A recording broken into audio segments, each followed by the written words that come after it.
Hi every one, ഏവർക്കും നമസ്കാരം. I+ training സൊല്യൂഷൻ്റെ പുതിയൊരു ക്ലാസ്സിലേക്ക് ഏവർക്കും സ്നേഹം നിറഞ്ഞ സ്വാഗതം.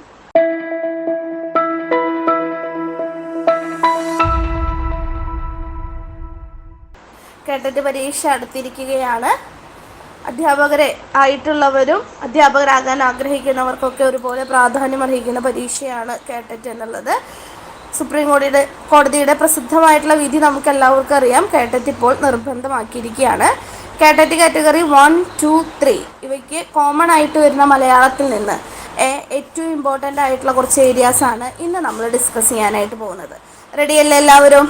ഒരു തംസപ്പ് തന്നെ എല്ലാവരും. വോയിസ് ക്ലിയർ ആണെങ്കിൽ, സ്ക്രീൻ വിസിബിൾ ആണ് എങ്കിൽ ഒന്ന് പറഞ്ഞേ. യെസ്. അപ്പോൾ റെഡിയാണോ? കോമൺ ആയിട്ട് എക്സാമിന് ചോദിക്കുന്ന ഏറ്റവും ഇമ്പോർട്ടൻ്റ് ആയിട്ടുള്ള കാര്യങ്ങളാണ് നമ്മൾ ഇന്നത്തെ ക്ലാസ്സിൽ ഡിസ്കസ് ചെയ്യാനായിട്ട് പോകുന്നത്.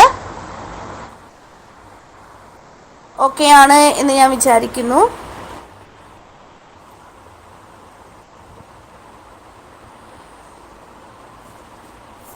യെസ്. ആദ്യത്തെ ചോദ്യത്തിലേക്ക് നമുക്ക് കടക്കാം. അപ്പോൾ ആദ്യത്തെ ചോദ്യത്തിലേക്ക് കടക്കുന്നതിന് മുമ്പായിട്ട് നമുക്ക് പഠിക്കാനുള്ള സിലബസിനെ കുറിച്ചിട്ട് നമുക്കൊരു ധാരണ വേണം. പലരും ജനറൽ പേപ്പർ, അതുപോലെ തന്നെ കോമൺ ആയിട്ടുള്ള ഇംഗ്ലീഷും നിങ്ങളുടെ സബ്ജക്റ്റ് പേപ്പറൊക്കെ വളരെ ആഴത്തിൽ പഠിച്ചു പോകും. മലയാളമൊക്കെ ചിലപ്പോൾ ജസ്റ്റ് ഒന്ന് നോക്കിയിട്ട് എന്തെങ്കിലുമൊക്കെ അറിയാവുന്നത് നമ്മൾ മുമ്പ് പഠിച്ചിട്ടുള്ളതല്ലേ എന്നുള്ള ധാരണയിൽ പലരും കടന്നു പോകും. പക്ഷേ ഒരിക്കലും അങ്ങനെ ചെയ്യരുത്. നമുക്ക് പഠിക്കാനുള്ള സിലബസിനെ കുറിച്ചിട്ടൊരു ധാരണ ഉണ്ടാക്കുക. അതിപ്പോൾ പരീക്ഷയ്ക്ക് മുമ്പ് തന്നെ ആ ധാരണ ഉണ്ടാക്കി വെക്കണം. അതുപോലെ തന്നെ പരീക്ഷയ്ക്ക് തൊട്ട് മുമ്പ് റിവിഷൻ ചെയ്യുന്ന സമയത്തും സിലബസ് ഒന്ന് എടുത്ത് നോക്കണം. നമ്മൾ എല്ലാ ഭാഗത്തിലൂടെയും കടന്നു പോയിട്ടുണ്ടോ, നമ്മളായിട്ട് സ്കിപ്പ് ചെയ്തിട്ടുള്ള വല്ല ഏരിയാസ് എക്സാം ഓറിയൻറ്റഡ് ആയിട്ട് ഇനി ഉണ്ടോ, ഇനി അത് നോക്കാനുണ്ടോ എന്നതിനെ കുറിച്ചിട്ടൊക്കെ നമുക്ക് എന്ത് വേണം? നമുക്ക് വ്യക്തമായിട്ടുള്ള ധാരണ നിർബന്ധമായിട്ടും വേണം. അതുകൊണ്ട് തന്നെ നമുക്ക് ആദ്യം നമ്മുടെ സിലബസ് ഒന്ന് നോക്കാം. നമുക്ക് അവധാരണം, ഗദ്യം, പദ്യം എന്ന രീതിയിലെ 2 സെറ്റുകളിലായിട്ട് 10 മാർക്കിന് ചോദ്യം വരും. അവധാരണം, ഗദ്യം എന്താ സംഭവം? ഒരു പാരഗ്രാഫ് തരും. ആ പാരഗ്രാഫിൻ്റെ ഉള്ളിൽ നിന്നുകൊണ്ട് നമ്മൾ എന്ത് ചെയ്യണം?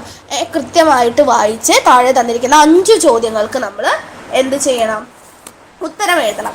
അപ്പോൾ നോക്കിയേ, ഒരു ചോദ്യത്തിന് 1 മാർക്ക് വെച്ചിട്ട് 5 മാർക്ക് നമുക്ക് കിട്ടും. ഒരു ചോദ്യത്തിന് 1 മാർക്ക് വെച്ചിട്ട് 5 ചോദ്യങ്ങളുണ്ട്. നമുക്ക് എത്ര മാർക്ക് കിട്ടും? 5 മാർക്ക് നമുക്ക് കിട്ടുന്നുണ്ട്. ഓൾറെഡി നമുക്കറിയാവുന്ന റീഡിങ് കോംപ്രിഹെൻഷൻ തന്നെയാണ്, ഉത്തരങ്ങളും അതിലുണ്ട്. പക്ഷേ ചോദ്യങ്ങളെല്ലാം ട്വിസ്റ്റഡ് ആയിരിക്കും.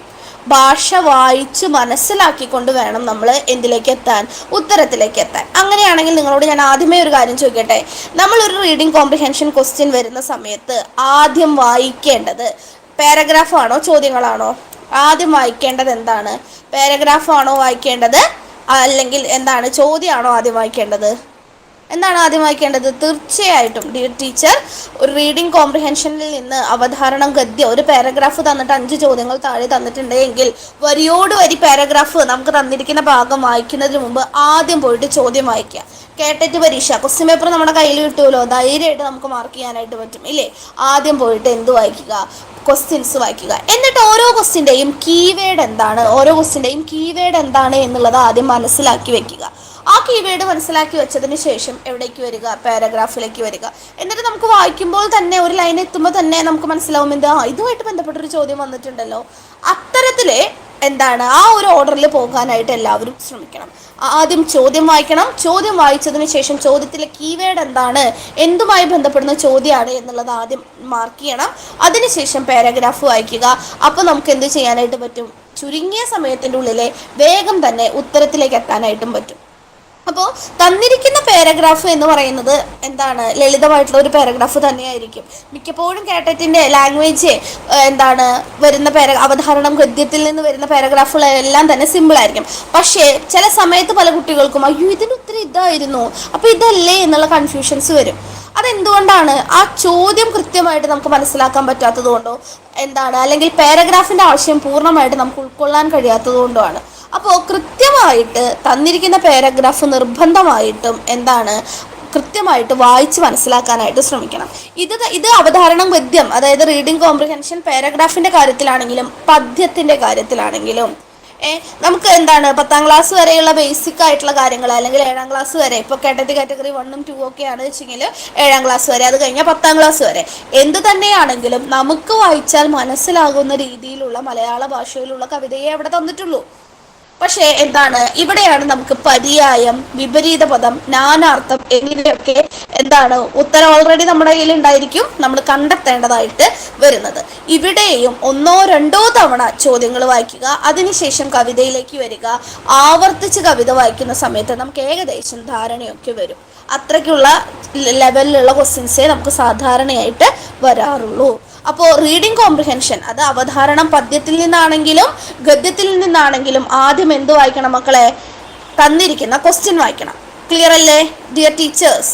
മക്കളെ എന്ന് പിള്ളേരെ വിളിച്ച് ശീലമായതുകൊണ്ട് പറയണതാണ്. ഡിയർ ടീച്ചേഴ്സ്, ക്ലിയർ അല്ലേ? റീഡിംഗ് കോംപ്രിഹെൻഷൻ തന്നിരിക്കുന്നത് കവിതയാണെങ്കിലും ഒരു പാരഗ്രാഫ് ആണ് എങ്കിലും ആദ്യം എന്ത് വായിക്കണം? നമ്മൾ തന്നിരിക്കുന്ന ചോദ്യങ്ങൾ വായിക്കണം. അതിനുശേഷമായിരിക്കണം പാരഗ്രാഫ് വായിക്കേണ്ടത്. ക്ലിയർ അല്ലേ? യെസ്. ഇനി ഇത് കഴിഞ്ഞാൽ അടുത്ത സെഗ്മെന്റ് നമുക്ക് സിലബസിൽ വരുന്ന മറ്റൊരു ഭാഗമാണ് മാതൃഭാഷാ പഠനത്തിന്റെ ബോധനശാസ്ത്രം എന്നുള്ളത്. മലയാള ഭാഷ പഠിപ്പിക്കുന്ന സമയത്ത്, അല്ലെങ്കിൽ ഒരു മലയാള അധ്യാപിക എന്ന രീതിയിൽ നമ്മൾ എന്താണ് ക്ലാസ് എടുക്കുന്ന സമയത്ത്, ഭാഷ പഠിപ്പിക്കുന്ന സമയത്ത് ശ്രദ്ധിക്കേണ്ട കാര്യങ്ങൾ, പൊതുവായിട്ടുള്ള പെഡഗോജിയിൽ നിന്നുള്ള ചോദ്യങ്ങൾ തുടങ്ങിയ കാര്യങ്ങളുടെ അപ്ലിക്കേഷൻ ലെവൽ ക്വസ്റ്റ്യൻസ് ആണ് ഈ ഭാഗത്ത് നിന്ന് ചോദ്യമായിട്ട് വരിക. 10 ചോദ്യങ്ങൾ വരും. ഒരു ചോദ്യത്തിന് 1 മാർക്ക് വെച്ചിട്ട് 10 മാർക്കിനുള്ള ചോദ്യങ്ങളാണ് ഈ ഒരു ഭാഗത്ത് നിന്ന് വരുന്നത്. ഭാഷാ പഠനം സംബന്ധിച്ച സിദ്ധാന്തങ്ങളെ കുറിച്ചിട്ട് വൈഗോസ്കിയുടെ സിദ്ധാന്തമാണ് പ്രധാനമായിട്ട്, പിയാഷയുടെയും വൈഗോസ്കിയുടെയും സിദ്ധാന്തങ്ങളാണ് പ്രധാനമായിട്ട് നമ്മളോട് ചോദിച്ച് കാണാറുള്ളത്. അപ്പോൾ ഭാഷാ പഠനം സംബന്ധിച്ച സിദ്ധാന്തങ്ങൾ വരാറുണ്ട്. വ്യത്യസ്ത കഴിവുകളുള്ള കുട്ടികൾക്ക് പ്രത്യേക പരിഗണന നൽകൽ എന്നുള്ള രീതിയിൽ നമ്മുടെ ഇൻക്ലൂസീവ് എഡ്യൂക്കേഷനുമായി ബന്ധപ്പെട്ടിട്ട് കേൾവി ശക്തി കുറവുള്ള കുട്ടി, കാഴ്ച ശക്തി കുറവുള്ള കുട്ടി, അങ്ങനെ ഒരു കുട്ടി നമ്മുടെ ക്ലാസ്സിലുണ്ട് എങ്കിൽ ഭാഷ പഠിപ്പിക്കുന്ന സമയത്ത് ഒരു ടീച്ചർ എന്ന നിലയിൽ നമ്മൾ ശ്രദ്ധിക്കേണ്ട കാര്യങ്ങൾ, അതിനെ മുൻനിർത്തിക്കൊണ്ടുള്ള ചോദ്യങ്ങൾ വ്യത്യസ്ത കഴിവുകളുള്ള കുട്ടികൾക്ക് പ്രത്യേക പരിഗണന നൽകൽ എന്നതുമായി ബന്ധപ്പെട്ടിട്ട് നമുക്ക് വരുന്നത്. ക്ലിയർ അല്ലേ പറഞ്ഞത്? യെസ്. ഇനി പാഠ്യപദ്ധതി വിനിമയത്തിന്റെ രീതിശാസ്ത്രം കൂടുതലായിട്ട് അവിടെ ഒന്നുമില്ല. നമുക്ക് പഠിക്കാനുള്ള ടെക്സ്റ്റ് ബുക്കുകൾ, അതുപോലെ തന്നെ നിലവിലുള്ള പാഠ്യപദ്ധതി, ടെക്സ്റ്റ് ബുക്കുകൾ കുട്ടികൾക്ക് എങ്ങനെയാണ് ഉപയോഗപ്രദമാകുന്നത്, മറ്റ് ടീച്ചിങ് എയ്ഡ്സ്, പാഠ്യപദ്ധതിയുമായിട്ട് കണക്ട് ചെയ്തുകൊണ്ടുള്ള ക്വസ്റ്റ്യൻസ്, അത് അപ്ലിക്കേഷൻ ലെവലിൽ വരുന്നു എന്ന് മാത്രം. ഓക്കെ ആണോ? എങ്ങനെയാണ് ചോദ്യം വരുന്നത് എന്നതിനെ കുറിച്ചിട്ട് ധാരണയുണ്ടാകണം. സിലബസിൽ ഇങ്ങനെ ഒരു ഭാഗം ഉണ്ടായിട്ട് ഞാൻ കണ്ടില്ലല്ലോ എന്ന് ആർക്കും തോന്നരുത്. അതിന് വേണ്ടിയിട്ടാണ് ഈ ഭാഗം നമ്മളിപ്പോൾ നോക്കിയത്. ഓക്കെ ആണ് എന്ന് വിചാരിക്കുന്നു. ഓക്കെ അല്ലേ? എക്സാം ഓറിയന്റഡ് ആയിട്ട് ഇമ്പോർട്ടൻ്റ് ആയത് ഒരു തംസപ്പ് തന്നെ എല്ലാവരും. ഞാൻ പറയുന്നത് വ്യക്തമാകുന്നുണ്ട് എങ്കിൽ, ക്ലിയർ ആകുന്നുണ്ട് എങ്കിൽ ഓക്കെ ആണോ? യെസ്. അപ്പോൾ ഈ 2-3 സെറ്റ് കഴിഞ്ഞ് അവധാരണം ഗദ്യം, അതുപോലെ തന്നെ അവധാരണം പദ്യം. റേഞ്ച് ഇഷ്യൂ ചെറുതായിട്ടുണ്ട് എനിക്ക്, അതുകൊണ്ട് അതിൻ്റെയൊക്കെ ഈ ക്ലാസ്സിൽ ഇടയ്ക്കിടയ്ക്ക് വോയിസ് ബ്രേക്കൊക്കെ വരാൻ സാധ്യതയുണ്ട് കേട്ടോ. അവധാരണം പദ്യം, മാതൃഭാഷാ പഠനത്തിൻ്റെ ബോധനശാസ്ത്രം, ഇത്രയും ഭാഗങ്ങൾ കഴിഞ്ഞുല്ലോ. ഇനി അടുത്തതാണ് ഭാഷാ സാഹിത്യം സംസ്കാരം, നമ്മുടെ മെയിൻ ഏരിയ, കോർ ഏരിയ എന്ന് പറയുന്നത്. 10 ചോദ്യങ്ങൾ ഉണ്ടാകും. ഒരു ചോദ്യത്തിന് 1 മാർക്ക് വെച്ചിട്ട് 10 മാർക്ക്. അപ്പോൾ മൊത്തം എത്ര മാർക്കിലാണ് ക്വസ്റ്റ്യൻസ് വരിക? മലയാളം ലാംഗ്വേജിൽ നിന്ന്, ഭാഷയിൽ നിന്ന് 30 മാർക്കിനുള്ള ചോദ്യങ്ങൾ വരും. ഭാഷ, സാഹിത്യം, സംസ്കാരം, ശൈലികൾ, പ്രയോഗങ്ങൾ, പഴഞ്ചൊല്ലുകൾ, ഇതിൽ നിന്നുള്ള ചോദ്യങ്ങൾ നമുക്ക് ഷുവറാണ്. ശൈലികളും പഴഞ്ചൊല്ലുകളും പ്രയോഗങ്ങളും, ഇതിൻ്റെ ആശയം എന്ത്, ഇത് എന്തുമായി ബന്ധപ്പെട്ടിരിക്കുന്നു എന്ന രീതിയിലുള്ള ചോദ്യങ്ങൾ നമ്മൾക്ക് സാധാരണയായിട്ട് വരാറുണ്ട്. പ്രായോഗിക വ്യാകരണം, സന്ധി, സമാസം, തദ്ധിതം. സന്ധി മെയിനാണ്. പിന്നെ തദ്ധിതവും സമാസവും ചെറിയ രീതിയിലാണെങ്കിലും ചോദിച്ച് കാണാറുണ്ട്. പഴഞ്ചൊല്ലുകൾ, താഴെ തന്നിരിക്കുന്ന ആശയവുമായി ബന്ധപ്പെട്ട പഴഞ്ചൊല്ലേത്, അല്ലെങ്കിൽ ഒരു പഴഞ്ചൊല്ല് തന്നിട്ട് ഇതുമായി ബന്ധപ്പെട്ട ആശയം ഏത്, ഇങ്ങനെയൊക്കെ ചോദ്യങ്ങൾ വരാറുണ്ട്. സാഹിത്യത്തിലെ നൂതന പ്രവണതകൾ, സമകാലികമായിട്ട് അവാർഡ് കിട്ടുന്ന കൃതികൾ, അത് എഴുതിയതാരാണ് എന്നീ കാര്യങ്ങളൊന്ന് നോട്ട് ചെയ്ത് വെക്കണം. അത് കഥയാണെങ്കിലും കവിതയാണെങ്കിലും നോവലാണെങ്കിലും നിങ്ങളത് അറിഞ്ഞു വെക്കണം. അതിനെ മുൻനിർത്തിക്കൊണ്ട് സാധാരണയായിട്ട് നമുക്ക് എന്ത് വരാറുണ്ട്? ചോദ്യങ്ങൾ വരാറുണ്ട്. ഓക്കെ ആണല്ലോ പറയുന്നത്? യെസ്. കാവ്യശാസ്ത്രം എന്താണ്? കാവ്യശാസ്ത്രത്തിൽ നിന്ന് എങ്ങനെയാണ് ചോദ്യങ്ങൾ വരിക മക്കളെ? കാവ്യശാസ്ത്രത്തിൽ നിന്ന് എങ്ങനെയാണ് ചോദ്യങ്ങൾ വരാറുള്ളത്? പറഞ്ഞേ. കാവ്യശാസ്ത്രം നമ്മുടെ അലങ്കാരമല്ലേ, അലങ്കാരം, യെസ്, അലങ്കാരത്തിനെ മുൻനിർത്തിക്കൊണ്ടുള്ള ചോദ്യങ്ങളാണ് കാവ്യശാസ്ത്രം എന്നതുമായി ബന്ധപ്പെട്ടിട്ട് സാധാരണയായിട്ട് ചോദിക്കുന്നത്. ഓക്കെ ആണല്ലോ? യെസ്, അലങ്കാരവുമായി ബന്ധപ്പെട്ടിട്ടുള്ള ചോദ്യങ്ങൾ ഓക്കെ ആണ് എന്ന് വിചാരിക്കുന്നു. അലങ്കാരം, വൃത്തം, അലങ്കാരം എന്നതുമായി ബന്ധപ്പെട്ടിട്ടുള്ളത് താളബോധം. എന്ത് ഈ താളബോധം എന്ന് പറഞ്ഞാൽ, താഴെ തന്നിരിക്കുന്ന വരികളിൽ വ്യത്യസ്തമായ താളമുള്ള വരികൾ ഏത്, അല്ലെങ്കിൽ നമുക്കൊരു വരി തരും, ഈ വരിയുടെ താളത്തിലുള്ള വരികൾ താഴെ തന്നിരിക്കുന്ന ഓപ്ഷൻസിൽ നിന്ന് കണ്ടെത്തുക. ഇത്തരത്തിലുള്ള ചോദ്യങ്ങളാണ് താളബോധം എന്നുള്ള കാറ്റഗറിയിലെ വരുന്നത്. അപ്പോൾ ഭാഷാ സാഹിത്യം സംസ്കാരം എന്ന് പറയുമ്പോൾ സിലബസ് ഓറിയന്റഡ് ആയിട്ട് ശൈലികൾ, പ്രയോഗങ്ങൾ, പഴഞ്ചൊല്ലുകൾ നിർബന്ധമായിട്ട് നോക്കണം. പ്രായോഗിക വ്യാകരണം നോക്കണം. പ്രായോഗിക വ്യാകരണത്തിൽ കോൺസെൻട്രേറ്റ് ചെയ്യേണ്ട കാര്യങ്ങൾ എന്തൊക്കെയാണ്? നമ്മൾ പഠിച്ചെടുക്കേണ്ടതായിട്ട് വരുന്നത് സന്ധി, സമാസം, വചനം തുടങ്ങിയ ഏരിയകളാണ്. പിന്നെ നമ്മളുടെ അർത്ഥം, പര്യായം, നാനാർത്ഥം, വിപരീത പദം, വാക്യഘടന എന്നിങ്ങനെയുള്ള കോമൺ ആയിട്ട് ഇപ്പോൾ ഒരു നോർമൽ ഡിഗ്രി ലെവൽ PSC എക്സാമിന് പോലും ചോദിക്കുന്ന രീതിയിലുള്ള കോമൺ ആയിട്ടുള്ള കാര്യങ്ങളും എന്തിൽ നിന്ന് പ്രായോഗിക വ്യാകരണത്തെ മുൻനിർത്തി വരാം. സാഹിത്യത്തിലെ നൂതന പ്രവണതകൾ എന്ന് പറയുമ്പോൾ സമകാലിക സാഹിത്യവും അതിനു മുമ്പുള്ള സാഹിത്യവുമായി ബന്ധപ്പെട്ടിട്ടുള്ള ചോദ്യങ്ങളാണ് പൊതുവെ. കാടടച്ച് വെടിവെച്ചിട്ടുള്ള ഒരു ടൈറ്റിലാണ് കേട്ടോ ഇത്. പൊതുവെ വരുന്നുണ്ട് കാവ്യശാസ്ത്രം, താളബോധം. ഓക്കെ അല്ലേ? പലരും സിലബസ് നോക്കാണ്ട് പല ഏരിയകളും വിട്ടുപോകും. അതുകൊണ്ടാണ് ഇന്നത്തെ ക്ലാസ്സിൻ്റെ തുടക്കത്തിൽ ഒരു 10-15 മിനിറ്റ് എടുത്തിട്ടാണെങ്കിലും സിലബസ് ഒന്ന് മനസ്സിലാക്കി തന്നത്. ക്ലിയർ അല്ലേ? ഇനി ചോദ്യങ്ങൾ നോക്കാലോ. എല്ലാവരും ഓൾറെഡി സർവീസിലുള്ളവരാണ്, ടീച്ചേഴ്സാണ് എന്ന് വെച്ചിട്ട് ആരും മടി പിടിച്ചിരിക്കേണ്ട. കൃത്യമായിട്ട് ഉത്തരം പറയാം. നിങ്ങൾക്ക് ഏതാണ് ഉത്തരം തോന്നുന്നത് അത് പറഞ്ഞോളൂ, യാതൊരു പ്രശ്നവുമില്ല. മടി പിടിച്ചിരിക്കേണ്ട. ഉത്തരം പറയാത്തവരുടെ പേരൊക്കെ ഞാൻ വിളിക്കും. കുറച്ച് പേരേ ഉള്ളൂ നമ്മൾ. ഓക്കെ ആണല്ലോ? ഒന്നാമത്തെ ചോദ്യം. അപ്പോൾ നമ്മൾ ഭാഷാ പഠനത്തിന് ബോധനശാസ്ത്രം എന്നുള്ള ഏരിയയിൽ നിന്നാണ് ചോദ്യങ്ങൾ തുടങ്ങുന്നത്. ഒന്നാമത്തെ ചോദ്യം, ഭാഷ ഒരു സാമൂഹിക നിർമ്മിതിയാണ്. അതായത് ഭാഷ രൂപീകരിക്കപ്പെടുന്നത് സമൂഹത്തിൽ നിന്നാണ്.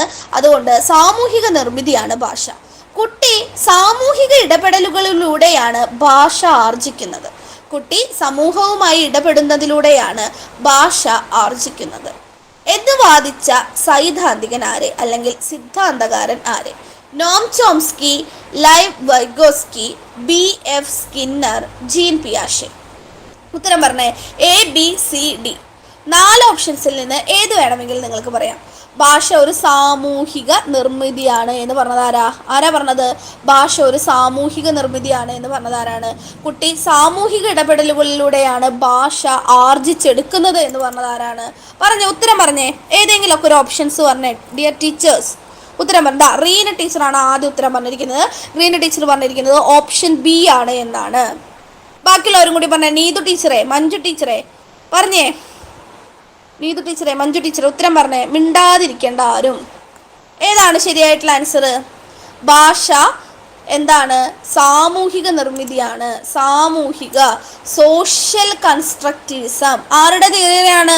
സോഷ്യൽ കൺസ്ട്രക്റ്റിവിസം ആരുടെ തിയറിയാണ് മക്കളെ? സോഷ്യൽ കൺസ്ട്രക്റ്റിവിസം എന്നുള്ള തിയറി ആരുടേതാണ്? വൈഗോസ്കിയുടെ തിയറിയാണ്. സാമൂഹിക ജ്ഞാന നിർമ്മിതിവാദം ആരുടേതാണ്? വൈഗോസ്കിയുടെ തിയറിയാണ്. അപ്പോൾ വൈഗോസ്കിയുടെ ഈ തിയറിയുമായി ബന്ധപ്പെടുന്നത് എന്താണ്? കുട്ടി സമൂഹത്തിലൂടെയാണ് കാര്യങ്ങൾ പഠിക്കുന്നത് എന്നാണ് വൈഗോസ്കി പറയുന്നത് അല്ലേ? അപ്പോൾ ഭാഷ ഒരു സാമൂഹിക നിർമ്മിതിയാണ്. ഈ സാമൂഹിക നിർമ്മിതി എന്നതിൽ നിന്ന് തന്നെ സോഷ്യൽ കൺസ്ട്രക്റ്റിവിസം എന്നുള്ള ആശയം നമുക്ക് ലഭിക്കുന്നുണ്ട്. അത് ആരുടെയാണ് ആ സിദ്ധാന്തം? വൈഗോസ്കിയുടേതാണ്. ക്ലിയർ അല്ലേ? റിപ്പീറ്റഡ് ആയിട്ട് LP UP പരീക്ഷകൾക്കടക്കം റിപ്പീറ്റഡ് ആയിട്ട് ചോദിച്ചിട്ടുള്ള ഒരു ചോദ്യമാണിത്. ഓക്കെ, അടുത്ത ചോദ്യത്തിലേക്ക് കടക്കാം. പഠന വൈകല്യമുള്ള ലേണിംഗ് ഡിസബിലിറ്റി. പഠന വൈകല്യമുള്ള കുട്ടികളിൽ ഏറ്റവും സാധാരണയായി കാണപ്പെടുന്ന ഭാഷാപരമായ പ്രശ്നം ഏതാണ്? പഠന വൈകല്യങ്ങൾ നമുക്കറിയാം ഏതൊക്കെയാണ് എന്നുള്ളത്. അപ്പോൾ പഠന വൈകല്യമുള്ള കുട്ടികളിൽ സാധാരണയായിട്ട് കാണപ്പെടുന്ന ഭാഷാപരമായിട്ടുള്ള പ്രശ്നം ഏതാണ് എന്നുള്ളതാണ് ചോദിച്ചിട്ടുള്ളത്.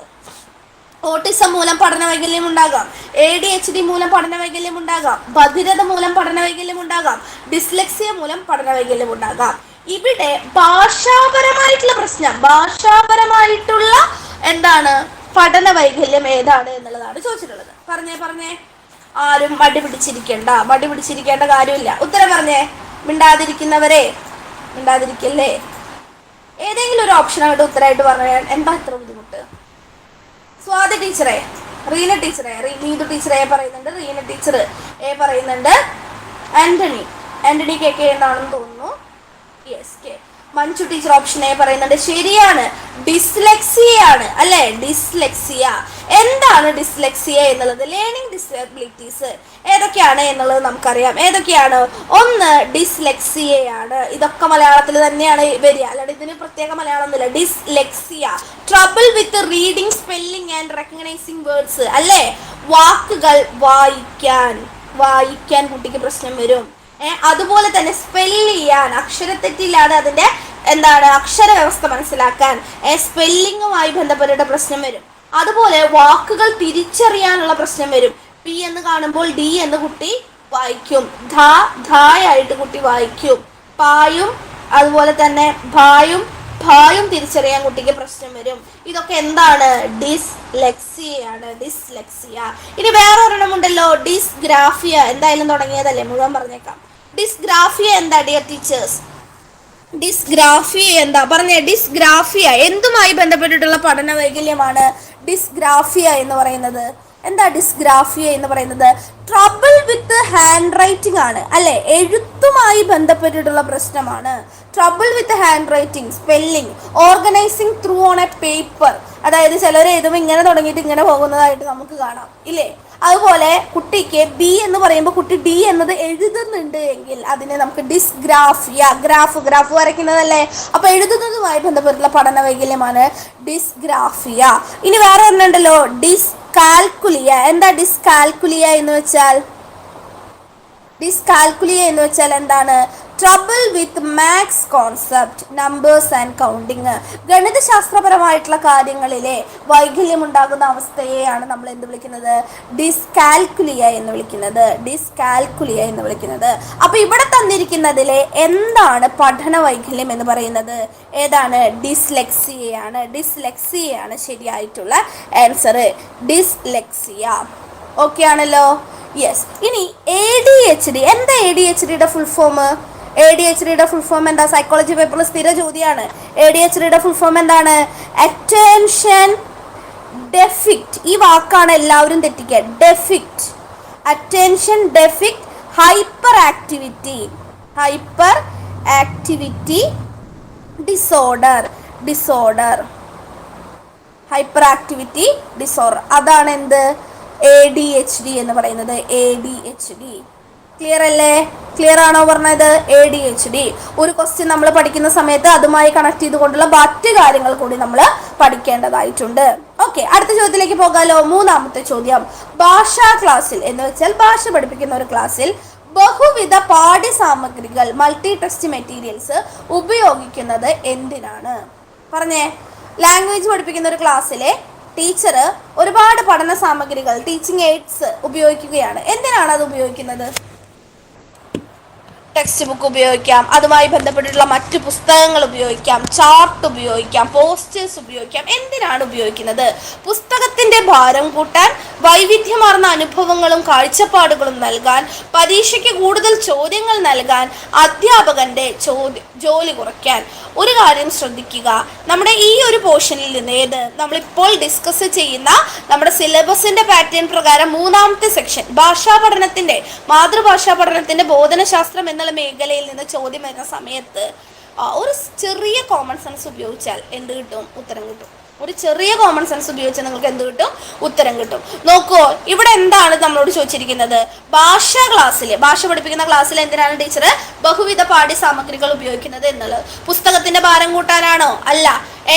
ഞാനിപ്പോൾ ടീച്ചർ ഒരു ചാർട്ടും കാണിച്ചു, അതുപോലെ തന്നെ ഞാൻ അവർക്കൊരു സ്ലൈഡ് PPT പ്രസന്റേഷനും കാണിച്ചു, വൈക്കം മുഹമ്മദ് ബഷീറിനെ കുറിച്ചുള്ള ഒരു പോസ്റ്ററും കാണിച്ചു. അപ്പൊ ഈ മൂന്നെണ്ണത്തിൽ നിന്ന് എനിക്ക് ചോദ്യം ഇടാലോ?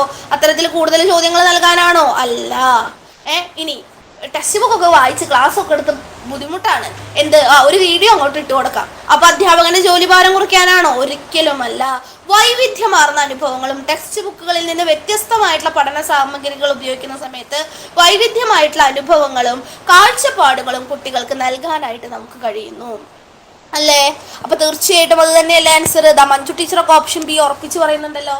യെസ്, ഓപ്ഷൻ ബി ആണ് ശരിയായിട്ടുള്ള ഉത്തരം. ക്ലിയർ ആണല്ലോ? ഓപ്ഷൻ ബി ആണ് ശരിയായിട്ടുള്ള ഉത്തരം. Option B. ഇത്തരത്തിലുള്ള ക്വസ്റ്റ്യൻസ് ആണ് അപ്ലിക്കേഷൻ ലെവലിൽ നമുക്ക് വരിക. നാലാമത്തെ ചോദ്യം ടേം എന്നാണ്. ടേം വിലയിരുത്തൽ ചോദ്യപേപ്പർ തയ്യാറാക്കുന്നതിനായിട്ട്, അതായത് മിഡ് ടേം എക്സാമിനുള്ള ക്വസ്റ്റ്യൻ പേപ്പർ ടീച്ചർ തയ്യാറാക്കുകയാണ്. അതുമായി ബന്ധപ്പെട്ടിട്ട് ചുവടെ പറയുന്നവയിൽ ആദ്യം പരിഗണിക്കുന്നത് എന്ത്? അപ്പോൾ ഇവിടെ 4 ഓപ്ഷൻസ് തന്നിട്ടുണ്ട്. ഇതിലെ ഒരു mid term test paper question paper teacher തയ്യാറാക്കുന്ന സമയത്ത് ആദ്യം പരിഗണന അർഹിക്കുന്ന കാര്യം എന്ത് എന്നുള്ളതാണ് ചോദ്യം. പറഞ്ഞേ, ഇതിൽ ഏറ്റവും ആദ്യം നമ്മൾ പരിഗണിക്കേണ്ട കാര്യം എന്താ? പഠിതാവിൻ്റെ പോർട്ട്ഫോളിയോ വിലയിരുത്തൽ. കുട്ടി മുമ്പ് എന്തൊക്കെ കാര്യങ്ങൾ ചെയ്തിട്ടുണ്ട്, അസൈൻമെൻറ്റും സെമിനാറൊക്കെ ശരിയായിട്ട് വെച്ചിട്ടുണ്ടോ, മറ്റു പ്രവർത്തനങ്ങൾ എന്താണ്, ഇതൊക്കെ പറയുന്നതാണ് എന്ത്? പോർട്ട്ഫോളിയോ. അത് വിലയിരുത്തിക്കൊണ്ട് ക്വസ്റ്റ്യൻ പേപ്പർ ഇടാനായിട്ട് നമുക്ക് പറ്റും. ഒരു കുട്ടിക്കല്ലല്ലോ ക്വസ്റ്റ്യൻ പേപ്പർ ഉണ്ടാകും, മൊത്തം കുട്ടികൾക്കല്ല ക്വസ്റ്റ്യൻ പേപ്പർ ഇടുന്നത്. പഠന പ്രക്രിയകളെ വിലയിരുത്തൽ. ഇവർ ഈ ക്ലാസ്സുകളിൽ എന്തൊക്കെ പഠന പ്രക്രിയകൾ നടത്തിയിട്ടുണ്ട് എന്നതിനെ മുൻനിർത്തി മാത്രം നമുക്ക് ചോദ്യപേപ്പർ ഇടാൻ പറ്റുമോ? ഇല്ല. വൈജ്ഞാനിക ധാരണകളെ വിലയിരുത്തിക്കൊണ്ട് മാത്രം ചോദ്യപേപ്പർ ഇടാൻ പറ്റുമോ? ഇല്ല. പഠന നേട്ടം എത്രത്തോളം കൈവരിച്ചു എന്ന് വിലയിരുത്തുക എന്നുള്ളതാണ് ടീച്ചറുടെ ഫസ്റ്റ് ചെയ്യേണ്ട കാര്യം, അല്ലേ? ഒരു പരീക്ഷ എടുക്കുന്നതിലൂടെ ടീച്ചർ ആദ്യം ഉദ്ദേശിക്കുന്ന കാര്യം അതാണ്. അപ്പം അതിനല്ലേ ഏറ്റവും കൂടുതൽ പ്രാധാന്യം നൽകേണ്ടത്, അല്ലേ? എന്തുകൊണ്ട് ഓപ്ഷൻ ബി ഉത്തരമായി എന്നുള്ളത് കിട്ടിയോ? ഒരു ക്വസ്റ്റ്യൻ പേപ്പർ ഡിസ്കസ് ചെയ്യുന്ന സമയത്ത് എന്തുകൊണ്ട് ആ ഓപ്ഷൻ വന്നു, ബാക്കിയുള്ളത് എന്തുകൊണ്ട് തെറ്റായി, അതുമായിട്ട് കണക്റ്റഡ് ആയിക്കൊണ്ടിരിക്കുന്ന കാര്യങ്ങൾ ഇത്രയും നമ്മൾ നോക്കേണ്ടതായിട്ടുണ്ട്. ഓക്കെ അല്ലേ മക്കളെ? ശരിയല്ലേ? പറയുന്ന രീതി കറക്റ്റ് അല്ലേ? ക്യാച്ച് ചെയ്യാനായിട്ട് നിങ്ങൾക്ക് പറ്റുന്നില്ലേ? മാതൃഭാഷാ പഠനത്തിന്റെ ബോധനശാസ്ത്രം എന്നുള്ള ഏരിയയിൽ നിന്ന് ചോദ്യങ്ങൾ ഇത്തരത്തിലായിരിക്കും വരിക. ഒരു ആപ്ലിക്കേഷൻ ലെവലുള്ള ക്വസ്റ്റ്യൻസ് ആയതുകൊണ്ട് തന്നെ ഒരു സിമ്പിൾ ലോജിക് ഉപയോഗിച്ചുകൊണ്ട് ഉത്തരത്തിലേക്ക് എത്താനായിട്ട് എല്ലാവരും ശ്രമിക്കണം. ഓക്കെ അല്ലേ? യെസ്. അടുത്ത ചോദ്യത്തിലേക്ക് പോകാം. 5ാമത്തെ ചോദ്യം. മുതിർന്നവരുടെ ഭാഷാ പ്രയോഗത്തെ അനുകരിച്ചാണ് കുട്ടി ഭാഷ പഠിക്കുന്നത് എന്ന വാദം അവതരിപ്പിച്ചത് ആരാണ്? മുതിർന്നവരുടെ ഭാഷാ പ്രയോഗത്തെ അനുകരിച്ചാണ് കുട്ടി ഭാഷ പഠിക്കുന്നത് എന്നുള്ള വാദം അവതരിപ്പിച്ചത് ആരാണ് അവതരിപ്പിച്ചത്? നോം ചോംസ്കി ആണോ, BF സ്കിന്നർ ആണോ, ജീൻ പിയാഷെ ആണോ, വൈഗോസ്കി ആണോ? ഭാഷയുമായി ബന്ധപ്പെട്ടിട്ടുള്ള സൈക്കോളജിക്കൽ ആയിട്ടുള്ള കാര്യങ്ങളാണ് ചോദിക്കുന്നത്. നമ്മൾ വൈഗോസ്കിയെ കുറിച്ച് പറഞ്ഞു. സോഷ്യൽ കൺസ്ട്രക്റ്റിവിസം ആണ്. സമൂഹത്തിൽ നിന്നാണ് കുട്ടി ഭാഷ പഠിക്കുന്നത്, സമൂഹത്തിൽ നിന്ന് കുട്ടി ഭാഷ പഠിക്കുന്നു എന്നുള്ളതാണ് നമ്മൾ എവിടെ കണ്ടത്? യെസ്, നമ്മൾ ആദ്യത്തെ ചോദ്യത്തിൽ കണ്ടത്. ഇവിടെ മുതിർന്നവരുടെ ഭാഷാ പ്രയോഗത്തെ കുട്ടി അനുകരിക്കുന്നു എന്നുള്ളതാണ് പറയുന്നത്. അനുകരിക്കുന്നു. ഈ ഒരു അഭിപ്രായം മുന്നോട്ട് വെക്കുന്നത് BF സ്കിന്നറാണ് ഈ ഒരു ആശയം മുന്നോട്ട് വെക്കുന്നത്. മുൻകാലത്തെ ചോദ്യപേപ്പറിലുള്ള ചോദ്യമാണ്, അതുകൊണ്ട് തന്നെ നോട്ട് ചെയ്യണം. മുതിർന്നവരുടെ ഭാഷാ പ്രയോഗത്തെ അനുകരിച്ചാണ് കുട്ടി ഭാഷ പഠിക്കുന്നത് എന്നുള്ള വാദം മുന്നോട്ട് വെച്ചത് ആരാണ്? BF സ്കിന്നറാണ്. ഓക്കെ ആണോ? BF Skinner. ഓക്കെ. അടുത്ത ചോദ്യം, 6ാമത്തെ ചോദ്യം. താഴെ കൊടുത്തിരിക്കുന്നവയിലെ ഉൾച്ചേർന്ന വിദ്യാഭ്യാസത്തിന്റെ എന്താണ്? Inclusive education. ഉൾച്ചേർന്ന വിദ്യാഭ്യാസത്തിന്റെ മികവുകളുമായി ബന്ധമില്ലാത്തത് ഏത്? ഇൻക്ലൂസീവ് എഡ്യൂക്കേഷനുമായി ബന്ധപ്പെട്ടിട്ട് കുറച്ച് കോൺസെപ്റ്റുകൾ കൊടുത്തിട്ടുണ്ട്. അതുമായി ബന്ധമില്ലാത്തത് ഏതാണ്? ഉൾച്ചേർന്ന വിദ്യാഭ്യാസം എല്ലാവരെയും ഒരുപോലെ പരിഗണിച്ചുകൊണ്ട് ഉൾപ്പെടുത്തിക്കൊണ്ടുള്ള വിദ്യാഭ്യാസ രീതിയെയാണ് ഉൾച്ചേർന്ന വിദ്യാഭ്യാസം എന്ന് പറയുന്നത്. അപ്പോൾ ഉൾച്ചേർന്ന വിദ്യാഭ്യാസത്തിന്റെ മികവുകളുമായി ബന്ധമില്ലാത്തത് ഏതാണ്? സാമൂഹികവൽക്കരണം സാധ്യമാകുന്നു, ആത്മവിശ്വാസം വർദ്ധിപ്പിക്കുന്നു, ഗുണനിലവാരമുള്ള വിദ്യാഭ്യാസം ഭിന്നശേഷിക്കാർക്കും ലഭിക്കുന്നു, ഭിന്നശേഷി വിദ്യാർത്ഥികൾക്കായി പ്രത്യേക സ്കൂൾ സംവിധാനം ഒരുക്കുക. പറഞ്ഞേ ഡിയർ ടീച്ചേഴ്സ്, ഉത്തരം പറഞ്ഞേ, എല്ലാവരും ഉത്തരം പറഞ്ഞേ. ഉൾച്ചേർന്ന വിദ്യാഭ്യാസം പഠന വൈകല്യമുള്ളവർക്ക്, കാഴ്ചശക്തി ഇല്ലാത്തവർക്ക്, കേൾവി ശക്തി കുറവുള്ളവർക്ക്, ഫിസിക്കലായിട്ടുള്ള പരിമിതികളുള്ളവർക്ക്, ഇവരെയൊക്കെ എന്താണ് സാധാരണ കുട്ടികളുടെ പോലെ തന്നെ, സാധാരണ എന്ന് നമുക്ക് പറയാൻ പറ്റില്ല, എല്ലാവരെയും ഒരുപോലെ എന്താണ് ഒരു ക്ലാസ്സിൽ പഠിപ്പിക്കുക അല്ലെങ്കിൽ മാറ്റി നിർത്താതെ പഠിപ്പിക്കുക എന്നുള്ളതാണ് ഇൻക്ലൂസീവ് എഡ്യൂക്കേഷൻ എന്നതുകൊണ്ട് ഉദ്ദേശിക്കുന്നത്. ഇൻക്ലൂസീവ് എഡ്യൂക്കേഷൻ ജോൺ ഡ്യൂയിയെ കുറിച്ചിട്ടൊക്കെ പഠിക്കുന്ന സമയത്ത് നമ്മളതൊക്കെ ഡീറ്റെയിൽ ആയിട്ട് നമ്മൾ നോക്കുന്നുണ്ട് അല്ലേ. അപ്പോൾ ആ ഉൾച്ചേർന്ന വിദ്യാഭ്യാസത്തിന്റെ പ്രത്യേകതകൾ മികവുകളുമായി ബന്ധമില്ലാത്തത് ഏത്? സാമൂഹികവൽക്കരണം സാധ്യമാകുന്നു. അത് ശരിയാണ്. ഉൾച്ചേർന്ന വിദ്യാഭ്യാസവുമായിട്ട് ബന്ധമുള്ളതാണ്. എല്ലാവരെയും ഒരുപോലെ കാണുന്നു. ആത്മവിശ്വാസം വർദ്ധിപ്പിക്കുന്നു അല്ലേ. തൻ്റെ ക്ലാസ്സിലിരിക്കുന്ന കുട്ടികളൊക്കെ തന്നെ പോലെ വൈകല്യമുള്ളവരാണല്ലോ എന്ന് കാണുമ്പോഴുണ്ടാകുന്ന സങ്കടത്തെക്കാളും എല്ലാവരുടെ ഒപ്പം തന്നെ എൻ്റെയും പരിഗണിക്കുന്നുണ്ട് എന്നുള്ളത് കുട്ടിക്ക് ആത്മവിശ്വാസം നൽകുന്നതാണ് അല്ലേ. ഗുണനിലവാരമുള്ള വിദ്യാഭ്യാസം ഭിന്നശേഷിക്കാർക്കും ലഭിക്കുന്നു. എന്ന് വെച്ചാൽ ഭിന്നശേഷിക്കാർക്ക് ഗുണനിലവാരമില്ലാത്ത വിദ്യാഭ്യാസമാണ് കൊടുക്കുന്നത് എന്നുള്ള ആശയത്തിലേക്കൊന്നും പോകല്ലേ. എല്ലാവർക്കും ഈക്വൽ ആയിട്ടുള്ള ഗുണനിലവാരമുള്ള വിദ്യാഭ്യാസം ലഭിക്കുന്നു. അതും ഇൻക്ലൂസീവ് എഡ്യൂക്കേഷൻ ഉൾച്ചേർന്ന വിദ്യാഭ്യാസവുമായിട്ട് കണക്റ്റഡ് ആണ്. പക്ഷേ ഭിന്നശേഷി വിദ്യാർത്ഥികൾക്കായി പ്രത്യേക സ്കൂൾ സംവിധാനം ഒരുക്കുക എന്നുള്ള ഓപ്ഷൻ ഡി എന്താണ്? അത് ഇൻക്ലൂസീവ് എഡ്യൂക്കേഷനുമായിട്ട് ബന്ധപ്പെട്ടതല്ല.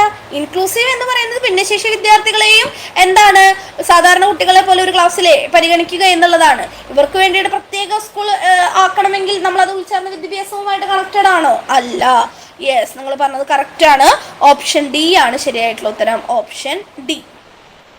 ഓക്കെ അല്ലേ. റീന ടീച്ചറും നീതു ടീച്ചറും മഞ്ജു ടീച്ചറും ഒക്കെ ശരിയായിട്ടുള്ള ഉത്തരം പറഞ്ഞിട്ടുണ്ട്. Option D. അഞ്ജലി ടീച്ചറെ എന്താ മിണ്ടാതിരിക്കുന്നത്? ലവ് ബേർഡ്സ് എന്നുള്ള ഐഡിയിൽ നിന്ന് ഒരാൾ കയറിയിട്ടുണ്ട്. എന്താണ് മിണ്ടാതിരിക്കുന്നത്?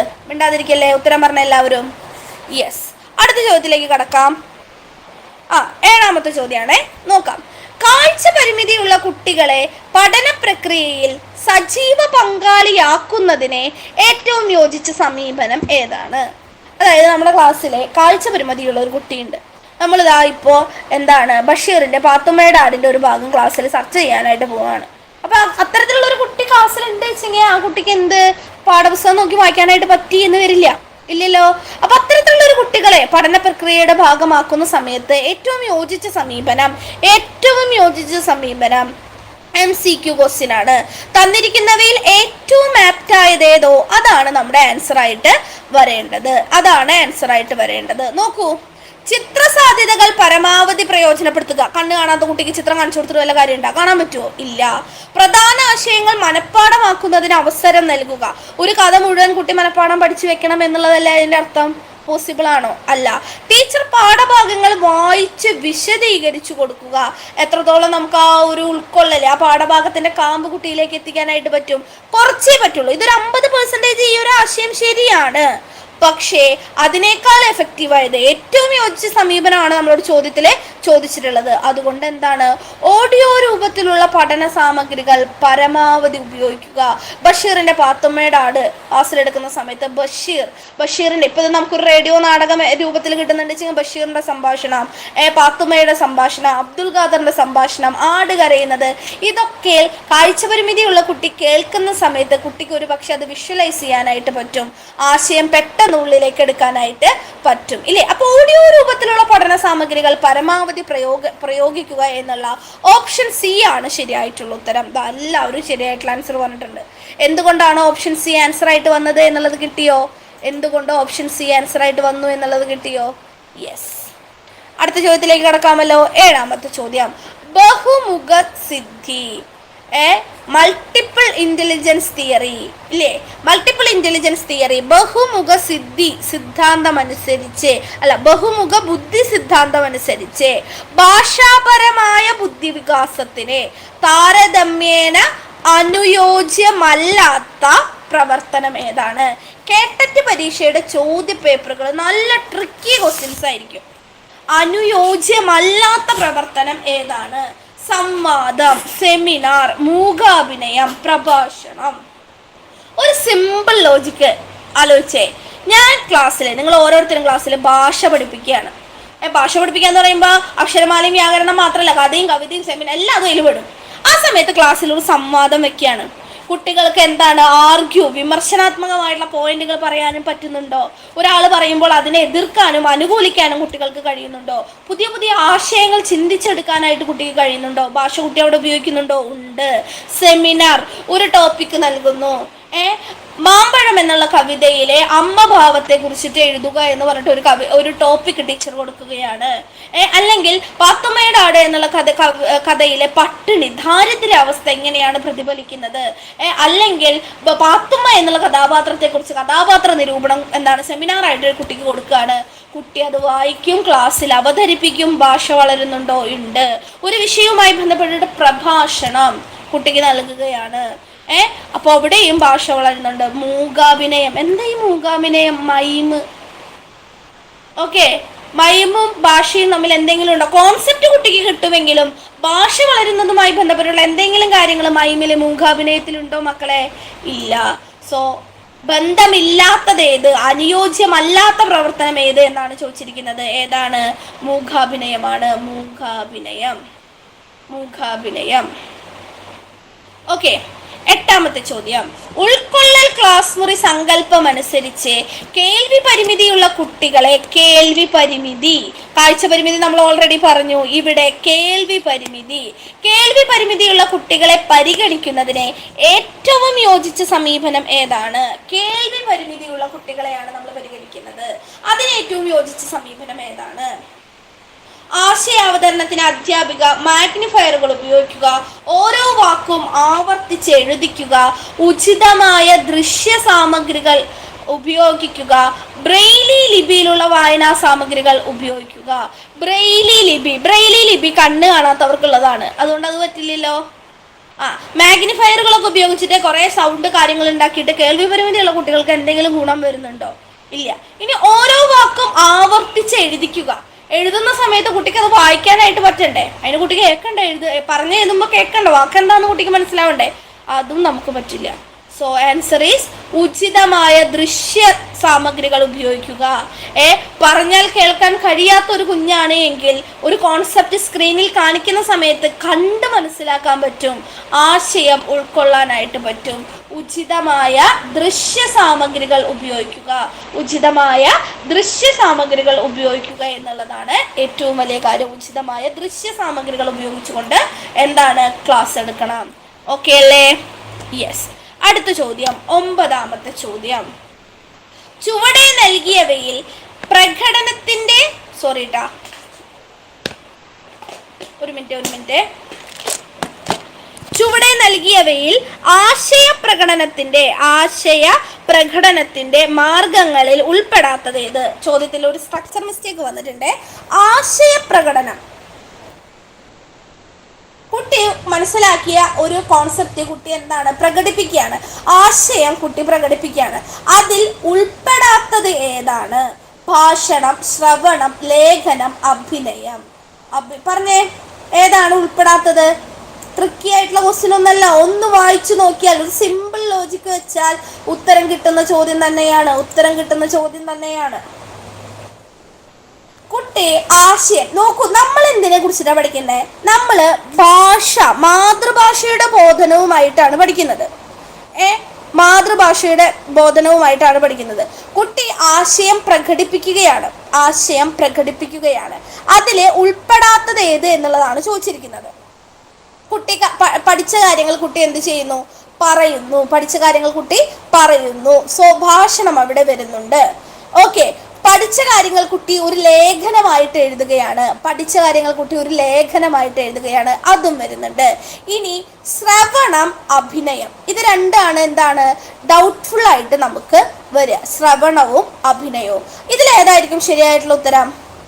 അഭിനയം. കുട്ടിക്ക് മനസ്സിലായ കാര്യങ്ങൾ കുട്ടിക്ക് എന്തു ചെയ്യാം? അഭിനയിച്ചു കാണിക്കാനായിട്ട് പറ്റും. പക്ഷേ ഈ അഭിനയം എന്നുള്ളത് നമ്മുടെ പഠനവുമായി ബന്ധപ്പെട്ടിട്ട്, അല്ലെങ്കിൽ നിലവിലെ സ്കൂൾ പാഠ്യപദ്ധതി രീതിയുമായി ബന്ധപ്പെട്ടിട്ട് എത്രത്തോളം കുട്ടിക്ക് ആശയം പ്രകടിപ്പിക്കാനായിട്ട് പറ്റും? അവിടെ ഒരു ചെറിയൊരു ടെസ്റ്റ് വരുന്നുണ്ട് അല്ലേ? എന്തായാലും തന്നിരിക്കുന്നതുമായി ബന്ധപ്പെട്ടിട്ട് ശ്രവണം എന്നുള്ളതാണ് കേട്ടോ ശരിയായിട്ടുള്ള ഉത്തരം. ശ്രവണം. ഓക്കെ, അടുത്ത ചോദ്യത്തിലേക്ക് കടക്കുകയാണ്. ഇത് ഞാൻ അവിടെ മാർക്ക് ചെയ്ത് തെറ്റിയായതുകൊണ്ട് ഞാനത് നോക്കുന്നില്ല. 10ാമത്തെ ചോദ്യം. ചുവടെ കൊടുത്ത തന്നിരിക്കുന്നവയിൽ ഇന്നത്തെ വിലയിരുത്തൽ രീതിയുമായി ബന്ധപ്പെട്ടിട്ട് ഇവാലുവേഷൻ ടെക്നിക്സുമായി ബന്ധപ്പെട്ടിട്ടുള്ള ഒരു ചോദ്യമാണ്. ഇവാലുവേഷൻ ടെക്നിക്സുമായി ബന്ധപ്പെട്ടുള്ള ചോദ്യമാണ്. താഴെ തന്നിരിക്കുന്നവയിൽ ഇന്നത്തെ വിലയിരുത്തൽ രീതിയുമായിട്ട് ബന്ധമില്ലാത്തതേത്? നിർദ്ദിഷ്ട പഠന ലക്ഷ്യങ്ങളെ അടിസ്ഥാനമാക്കുന്നു. ബന്ധമുള്ളതാണല്ലോ, അതെ. എല്ലാ നിലവാരക്കാരെയും പരിഗണിക്കുന്നു. A+ കിട്ടുന്ന കുട്ടിയെയും ഔട്ട്സ്റ്റാൻഡിംഗ് പെർഫോമൻസ് കാഴ്ചവെക്കുന്ന കുട്ടിയെയും മാത്രമാണോ നമ്മൾ പരിഗണിക്കുന്നത്?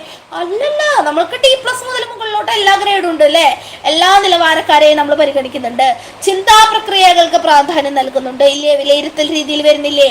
പക്ഷേ നിലവിലുള്ള വാല്യുവേഷൻ എന്ന് പറയുന്നത് കുട്ടി കാണാപ്പാഠം എത്ര പഠിച്ചിട്ടുണ്ട്, കാണാപ്പാഠം പഠിച്ചത് കുട്ടി എത്രത്തോളം എഴുതി വെക്കുന്നുണ്ട്, അത്തരത്തിലെ കേവലമായ ഓർമ്മ പരിശോധന മാത്രമാണോ?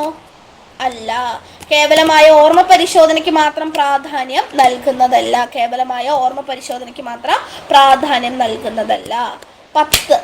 10 ചോദ്യങ്ങൾ കഴിഞ്ഞു ഇല്ലേ? മാതൃഭാഷാ ബോധനവുമായി ബന്ധപ്പെട്ടിട്ട് നമ്മൾ ഇന്ന് നോക്കിയ ഏരിയകളിലെ ഏറ്റവും ഇമ്പോർട്ടൻ്റ് ആയ ഭാഗത്തു നിന്നുള്ള ചോദ്യങ്ങളെല്ലാം തന്നെ നമ്മൾ ഇന്ന് ഡിസ്കസ് ചെയ്ത് കഴിഞ്ഞിട്ടുണ്ട്. ക്ലിയർ അല്ലേ മക്കളെ? സിലബസിലേക്ക് ഒന്നുകൂടി തിരിച്ചു പോകാം.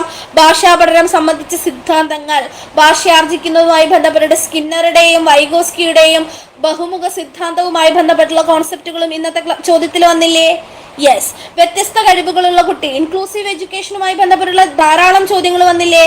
ഇനി പാഠ്യപദ്ധതി എന്ന് പറയുന്നത്, പാഠ്യപദ്ധതി വിനിമയത്തിന്റെ രീതിശാസ്ത്രം എന്ന് പറയുമ്പോൾ കുട്ടികളെ പഠിപ്പിക്കുന്ന രീതിയാണ്. അതുമായി ബന്ധപ്പെട്ടുള്ള ചോദ്യങ്ങളും വന്നില്ലേ? യെസ്. അപ്പൊ നമ്മുടെ സിലബസിന്റെ ഈ ഒരു ഏരിയ, ഇന്നത്തെ ഈ ഒരു ക്വസ്റ്റ്യൻ പേപ്പർ ഡിസ്കഷൻ ക്ലാസ് കൊണ്ട് നിങ്ങൾക്ക് ക്വസ്റ്റ്യൻ വരുന്ന ഏരിയ ക്ലിയർ ആയില്ലേ? ഡിസ്കസ് ചെയ്ത ക്വസ്റ്റ്യൻസും ഇനി ഇങ്ങനെ ഒരു ചോദ്യം വന്നാൽ അത് എങ്ങനെയാണ് ശരിയായിട്ടുള്ള ഉത്തരത്തിലേക്ക് എത്തേണ്ടത് എന്നുള്ളത് മനസ്സിലായോ? ആയിച്ചിങ് ഒരു സ്മൈലോ ഒരു തംസപ്പോ ഓക്കേന്നോ ക്ലിയർന്നോ എന്തെങ്കിലും ഒരു മെസ്സേജ് പറഞ്ഞേ. യെസ്. Okay, thank you. അടുത്ത ചോദ്യത്തിലേക്ക് കടക്കുകയാണ്. അടുത്തത് നമ്മുടെ ഭാഷാ സാഹിത്യം സംസ്കാരം എന്ന ഏരിയയിൽ നിന്നുള്ള ചോദ്യങ്ങളാണ്. ഭാഷ, സാഹിത്യം, സംസ്കാരം നോക്കാലോ. അമ്പലം വിഴുങ്ങുക എന്ന ശൈലിയുടെ അർത്ഥം എന്ത്? അമ്പലം വിഴുങ്ങുക എന്ന ശൈലിയുടെ അർത്ഥം എന്ത്? പറഞ്ഞോ. അമ്പലം വിഴുങ്ങുക എന്ന ശൈലിയുടെ അർത്ഥം. അമ്പലം വിഴുങ്ങുക എന്നുള്ള ശൈലിയുടെ അർത്ഥം എന്താ? ശൈലികൾ ഇമ്പോർട്ടൻ്റ് ആണ്. അമ്പലം വിഴുങ്ങുക എന്നുള്ള ശൈലിയുടെ അമ്പലം പണിയുക, മുഴുവൻ കൊള്ളയടിക്കുക, ക്ഷേത്ര ദർശനം നടത്തുക, ദാനം ചെയ്യുക. ശൈലി ഇമ്പോർട്ടൻ്റ് ആണ്. അമ്പലം വിഴുങ്ങുക എന്നുള്ള ശൈലി എന്ന് വെച്ചാൽ എന്താ? മുഴുവൻ കൊള്ളയടിക്കുകയാണ് അല്ലേ? പല ദേവസ്വം ബോർഡ് ജീവനക്കാരെയും അല്ലെങ്കിൽ അമ്പലത്തിന്റെ ദേവസ്വം പ്രസിഡന്റ് ആയിരിക്കുന്നവരെയും അല്ലെങ്കിൽ ഏതെങ്കിലും ഒരു ക്ഷേത്രവുമായി ബന്ധപ്പെട്ടിട്ടുള്ള അല്ലെങ്കിൽ പൊതുവെ അത്തരത്തിൽ എന്തെങ്കിലും ഇരിക്കുന്ന സ്ഥാനത്തിന്റെ മഹത്വം ഉപയോഗിച്ചുകൊണ്ട് മുഴുവൻ സമ്പത്തും അപഹരിക്കുന്നവരെ അമ്പലം വിഴുകികൾ എന്നുള്ളത് പൊതുവായിട്ട് നമ്മൾ വിളിക്കാറുണ്ട് ഇല്ലേ? യെസ്. അപ്പോൾ ഇവിടെ എന്താണ്? മുഴുവൻ കൊള്ളയടിക്കുക എന്നുള്ള അർത്ഥത്തിലാണ് നമ്മൾ വരുന്നത് അല്ലേ? ക്ലിയർ അല്ലേ? യെസ്. അടുത്ത് ഞാൻ ഒരെണ്ണം ചോദിക്കട്ടെ. ചാക്കിട്ടുപിടുത്തം എന്ന് വെച്ചാൽ എന്താ?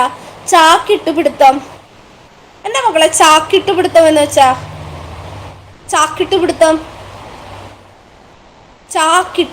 കേട്ടിട്ടുണ്ടാവുമല്ലോ. ചാക്കിട്ടുപിടുത്തം എന്നുള്ളത് കേട്ടിട്ടുണ്ടാവും, തീർച്ചയായിട്ടും കേട്ടിട്ടുണ്ടാവും. എന്ന് വെച്ചാൽ ഒരാളെ നമ്മൾ എന്ത് ചെയ്യുക? നമ്മുടെ സ്വാധീനത്തിൽ കൊണ്ടുവരിക എന്നുള്ളതാണ് അർത്ഥം.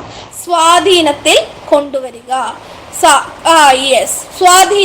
സ്വാധീനത്തിൽ കൊണ്ടുവരിക. ഇനി ചക്രം ചവിട്ടുക സമകാലികമായിട്ട് കൂടുതലായിട്ട് ചോദിച്ചു കാണുന്ന ശൈലികളാണ് ഇത്. ചക്രം ചവിട്ടുക എന്ന് വെച്ചാൽ എന്താ? അവനെ കൊണ്ട് ഞാൻ ചക്രം ചവിട്ടിച്ചു എന്ന് വെച്ചാൽ എന്താ? പാടത്ത് പണിയെടുക്കാൻ ചക്രം ചവിട്ടിച്ചു എന്നുള്ള അർത്ഥമാണോ വരിക? അല്ല. ചക്രം ചവിട്ടിക്കുക, ചക്രശ്വാസം വലിപ്പിക്കുക എന്ന് വെച്ചാൽ എന്താ? കഠിനമായി ബുദ്ധിമുട്ടിക്കുക എന്നുള്ള അർത്ഥമാണ് വരിക. കഠിനമായിട്ട് ബുദ്ധിമുട്ടിക്കുക എന്നുള്ള അർത്ഥമാണ് വരുന്നത്. ക്ലിയർ അല്ലേ? ഇനി എപ്പോഴും ചോദിക്കുന്ന ഒന്നാണ് ധനാശി പാടുക എന്ന് വെച്ചാൽ എന്താ? ധനാശി. കഥകളിയിലും കൂടിയാട്ടത്തിലൊക്കെ അവസാനമാണ് ധനാശി പാടുന്നത്. ധനാശി പാടുക എന്ന് വെച്ചാൽ എന്താണ്? അവസാനിപ്പിക്കുന്നതിനുള്ള ചടങ്ങാണ് ധനാശി. അവസാനിപ്പിക്കുക എന്നുള്ള അർത്ഥമാണ് ധനാശി പാടുക എന്നുള്ളത് കൊണ്ടാക്കുന്നത്. ദീപാളി കുളിക്കുക ഇങ്ങനൊരു ശൈലി കണ്ടിട്ടുണ്ടാവുമല്ലോ. എന്ന് വെച്ചാൽ എന്താ? കിട്ടുന്ന കാശും പൈസയും കാര്യങ്ങളൊക്കെ ദൂർത്തടിച്ച് നശിപ്പിക്കുക. അപ്പൊ ധനാശി പാടുക, ദീപാവലി കുളിക്കുക, ചാക്കിട്ടുപിടുത്തം, ചക്രം ചവിട്ടുക, ഇതൊക്കെ സാധാരണയായിട്ട് പരീക്ഷയ്ക്ക് ചോദിക്കുന്നതാണ്. എണ്ണിച്ചുട്ടപ്പം എന്ന് വെച്ചാൽ എന്താ? എണ്ണിച്ചുട്ടപ്പം എന്ന് വെച്ചാൽ എന്താ? എണ്ണിച്ചുട്ടപ്പം എണ്ണിച്ചുട്ടപ്പം പോലെ രണ്ടെണ്ണാണ് അവൾക്ക് തന്നത് എന്നൊക്കെ നമ്മൾ പറയാറുണ്ട്. എണ്ണിച്ചുട്ടപ്പം എന്ന് വെച്ചാൽ എന്താ? എണ്ണിച്ചുട്ടപ്പം പരിമിതമായ വസ്തു എന്നുള്ള അർത്ഥത്തിലാണ് എണ്ണിച്ചുട്ടപ്പം എന്നുള്ള ശൈലി. ഇത്തരത്തിലെ ശൈലികൾ, പ്രയോഗങ്ങൾ എക്സാം ഓറിയന്റഡ് ആയിട്ട് പലപ്പോഴും ചോദിക്കാറുണ്ട്, ഇല്ലേ? യെസ്. കുംഭകോണം എന്നുള്ള പ്രയോഗത്തിന്റെ അർത്ഥം എന്താ? കുംഭകോണം. കുംഭകോണം കേട്ടിട്ടുണ്ടാവൂല്ലോ എല്ലാവരും.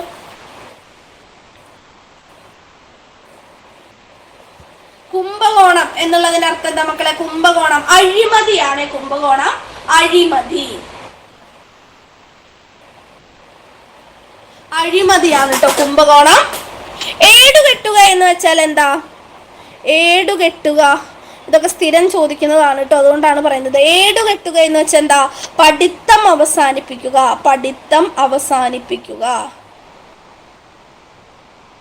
പഠിത്തം അവസാനിപ്പിക്കുകയാണ് ഏടുകെട്ടുക, ഏടുകെട്ടുക. ഓക്കെ അല്ലേ? കുറെ ശൈലികളും പ്രയോഗങ്ങളും നമ്മൾ പറഞ്ഞു. അടുത്ത ചോദ്യത്തിലേക്ക് പോകാം. ആപ്പിൾ ഓഫ് ദി ഐ എന്നതിന് സമാനമായ ശൈലി ഏത്? ആപ്പിൾ ഓഫ് ദി ഐ എന്നതിന് ഈക്വൽ ആയിട്ടുള്ള ശൈലി ഏതാണ്? Apple of the I. Apple of the I എന്നതിന് സമാനമായിട്ടുള്ള ശൈലി ഏതാണ്? Apple of the I. Apple of the I പറഞ്ഞേ, നിങ്ങൾക്കറിയാവൂലോ. ആപ്പിൾ ഓഫ് ദി ഐ തന്നിരിക്കുന്നതിൽ ഏതായിരിക്കും? കണ്ണായ ഉണ്ണി, കണ്ണിന്റെ ഉണ്ണി, കണ്ണിലുണ്ണി, കണ്ണിലെ ഉണ്ണി. കണ്ണിലുണ്ണി, കണ്ണിലുണ്ണി അല്ലേ? അവൻ എൻ്റെ കണ്ണിലുണ്ണിയാണ്. അച്ഛൻ്റെ കണ്ണിലുണ്ണിയായ മകൾ, യശോദയുടെ കണ്ണിലുണ്ണിയായ കണ്ണൻ അല്ലെ? കണ്ണിലുണ്ണി. Apple of the eye. ഇത്തരത്തില് ഇംഗ്ലീഷ് ശൈലി തന്നിട്ട് സമാനമായിട്ടുള്ള മലയാളത്തിലേത് ചോദിക്കാറുണ്ട്. 13ാമത്തെ ചോദ്യം. നക്ഷത്രം എണ്ണിക്കുക എന്ന ശൈലിയുടെ അർത്ഥം എന്ത്? നക്ഷത്രം എണ്ണിക്കുക. ചക്രം ചവിട്ടുക നമ്മൾ നേരത്തെ പറഞ്ഞതാണ് അല്ലേ? ചക്രശ്വാസം വലിപ്പിക്കുക, അതുപോലെ എന്താണ് സെയിം ആയിട്ട് വരുന്നതാണ്. ഇതിപ്പോ സ്ഥിരമായിട്ട് ചോദിക്കുന്നതാണ്, അതുകൊണ്ടാണ് വീണ്ടും വന്നത്. മാനത്ത് നോക്കി നിൽക്കുക, കഷ്ടപ്പെടുത്തുക, ദീർഘനിശ്വാസം വിടുക. ദീർഘനിശ്വാസം വിടുക എന്ന് പറഞ്ഞാൽ എന്താ? നെടുവീർപ്പാണ്. ആശ്വസിപ്പിക്കുക. എന്താ നക്ഷത്രം എണ്ണിക്കുക എന്ന് പറഞ്ഞാൽ? കഷ്ടപ്പെടുത്തുക, കഷ്ടപ്പെടുത്തുകയാണ് നക്ഷത്രം എണ്ണിക്കുക എന്ന ശൈലിയുടെ അർത്ഥം. എന്താണ്? കഷ്ടപ്പെടുത്തുക. അടുത്തത്, ഇറങ്ങി അധികം പോയി, ഇറങ്ങിപ്പോയി സന്ധി ഏത്? ഇറങ്ങി അതുപോലെ തന്നെ ഇവിടെയുണ്ട്. പോയി, പോയി എന്നത് ഇവിടെയുണ്ട്. പക്ഷെ പകാരത്തിന് ഇരട്ടിപ്പ് വന്നിട്ടുണ്ട്, പകാരത്തിന് ഇരട്ടിപ്പ് വന്നിട്ടുണ്ട്. സോ സന്ധി ഏതാണ്? സന്ധി ഏതാണ്? ദ്വിത്വസന്ധിയാണ്, ദ്വിത്വസന്ധിയാണ്. ഇരട്ടിപ്പ് വരികയാണ്. രണ്ട് പദങ്ങളിൽ എന്താണ്? പൂർവ ഉത്തരപദം. ആദ്യത്തെ പദത്തെ പൂർവ്വപദം എന്ന് വിളിക്കുന്നു, രണ്ടാമത്തെ പദത്തെ ഉത്തരപദം എന്ന് വിളിക്കുന്നു. ഉത്തരപദത്തിന്റെ ആദിയിലെ വർണ്ണത്തിന്, ഉത്തരപദത്തിന്റെ ആദ്യം നിൽക്കുന്ന അക്ഷരത്തിന് ഇരട്ടിപ്പ് വരികയാണ് എങ്കിൽ അതെന്താണ്? ദ്വിത്വസന്ധിയാണ്, ദ്വിത്വസന്ധിയാണ്. അപ്പൊ ഞാനൊരു വാക്ക് എഴുതാം. തണുപ്പ് അധികം ഇല്ല, തണുപ്പില്ല. സന്ധി ഏതാ? തണുപ്പ് അധികം ഇല്ല, തണുപ്പില്ല. സന്ധി ഏതാ മക്കളെ? തണുപ്പ് അധികം ഇല്ല, തണുപ്പില്ല. സന്ധി ഏതാണ്? പറഞ്ഞേ, സന്ധി ഏതാ? തണുപ്പ് അധികം ഇല്ല, തണുപ്പില്ല. ആഗമസന്ധിയാണോ, ആദേശസന്ധിയാണോ, ദ്വിത്വസന്ധിയാണോ, ലോപസന്ധിയാണോ? പറയൂ. തണുപ്പ് അധികമില്ല, തണുപ്പില്ല. ഏതാണ് സന്ധി? പറഞ്ഞേ. സന്ധി നമുക്ക് ഇമ്പോർട്ടന്റ് ആണ്. സന്ധി, സന്ധി ഏത് എന്നുള്ളത് ചോദ്യം വരാറുണ്ട്. ഇപ്പൊ ഇവിടെ പറഞ്ഞ സന്ധി ഏതാണ് എന്നൊന്ന് പറഞ്ഞേ. ഏതാണ്? ലോപസന്ധിയാണ്. തണുപ്പ് എന്നതിന്റെ സമൃദ്ധോകാരം ലോപിക്കുന്നു. തണുപ്പ് അധികമില്ല, തണുപ്പില്ല എന്നാകുന്നു. സമൃദ്ധോകാരത്തിന് ലോപം വരുന്നു. ഏത് സന്ധിയാണത്? ഏത് സന്ധിയാണത്? യെസ്, ലോപസന്ധിയാണ്, ലോപസന്ധി. വ്യാകരണത്തിലെ സന്ധികൾ വരാറുണ്ട്. മലയാളത്തിലെ പ്രധാനപ്പെട്ട സന്ധികളിൽ ഒന്നാണ് ഏത് സന്ധി? ഏത്? ലോപസന്ധി, ലോപസന്ധി അല്ലേ? ലോപസന്ധി എക്സാം ഓറിയന്റഡ് ആയിട്ട് ഇമ്പോർട്ടന്റ് ആണ് കേട്ടോ. ലോപസന്ധി ഓക്കെ ആണോ? ലോപസന്ധി. കൊടുത്തു, കൊടുത്തു. അധികം ഇല്ല, എന്താകുന്നു? കൊടുത്തു. ലോപിക്കത്തില്ല. ഇവിടെ ലോപിക്കുന്നത് എന്താ? ഉകാരമാണ് ലോപിക്കുന്നത്. ഉകാരം ലോപിച്ചു പോകുന്നു. ഇനി അടുത്ത സന്ധി ആഗമസന്ധി. രണ്ട് വർണ്ണങ്ങൾ കൂടിച്ചേരുന്നു, അതിൻ്റെ ഇടയിൽ മൂന്നാമതൊരാൾ വരുന്നു, ആഗമിക്കുന്നു.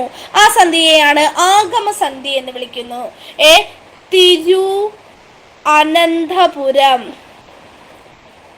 തിരുവനന്തപുരം ഉകാരം, അകാരം പരമാകുന്നു, വകാരം ആഗമിക്കുന്നു, തിരുവനന്തപുരമാകുന്നു.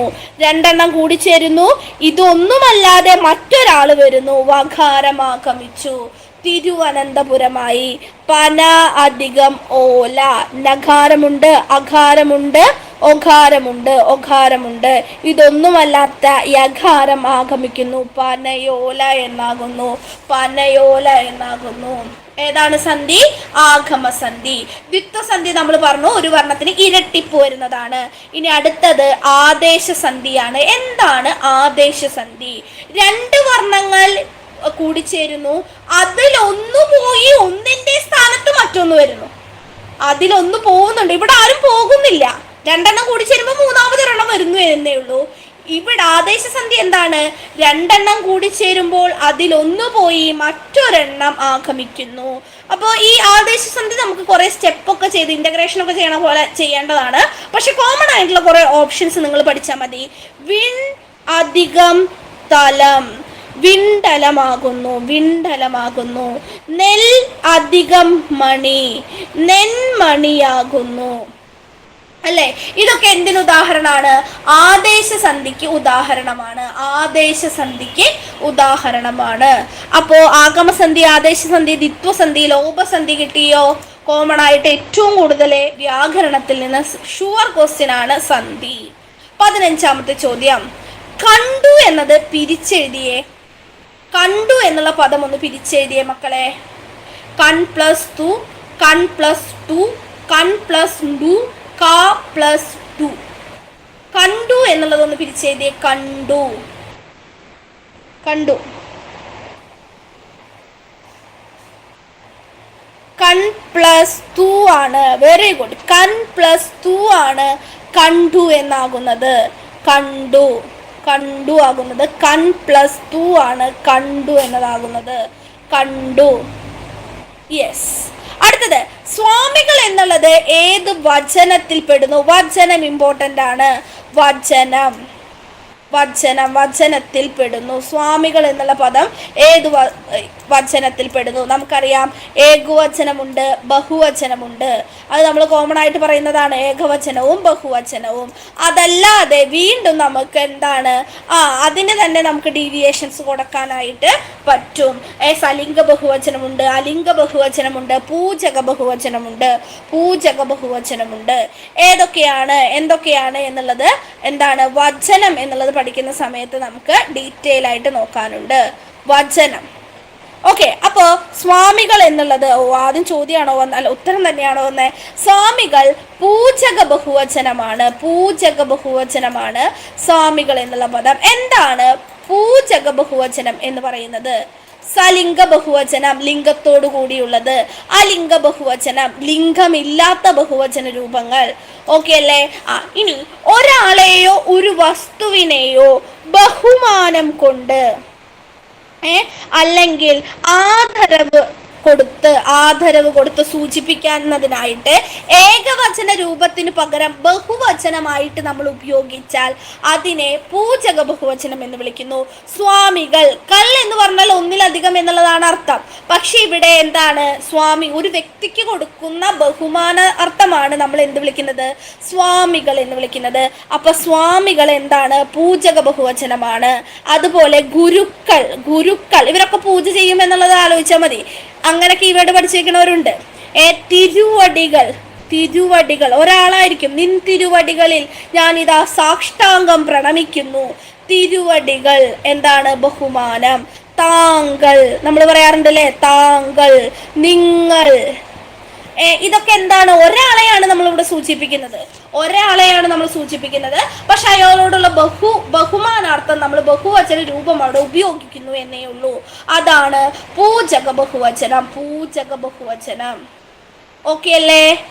ഏതൊക്കെ ചേർക്കാം? അൾ എന്നുള്ള പ്രത്യയം ചേർക്കാം, മാർ എന്നുള്ള പ്രത്യയം ചേർക്കാം.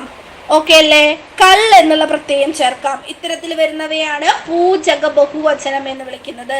പൂജക ബഹുവചനം. ഓക്കെ ആണ് എന്ന് കരുതുന്നു. പൂജക ബഹുവചനം ഓപ്ഷൻസ് നമ്മൾ കൃത്യമായിട്ട് പറഞ്ഞിട്ടുണ്ട്. യെസ്. അടുത്ത ചോദ്യത്തിലേക്ക് എടുക്കാം. യാചകൻ എന്ന പദത്തിന്റെ എതിർലിംഗം ഏത്? എതിർലിംഗം, ഓപ്പോസിറ്റ്, വിപരീതം എന്നുള്ളത് നമ്മൾ ചോദിക്കാറുണ്ട്. വിപരീത പദം എന്ന പോലെ തന്നെ എതിർലിംഗവും നമ്മൾ പഠിക്കണം. യാചകൻ, യാചകി, യാചികി, യാചിക, യാചിനി. യാചകൻ എന്നതിന്റെ വിപരീതം എതിർലിംഗ പദം ഏത്?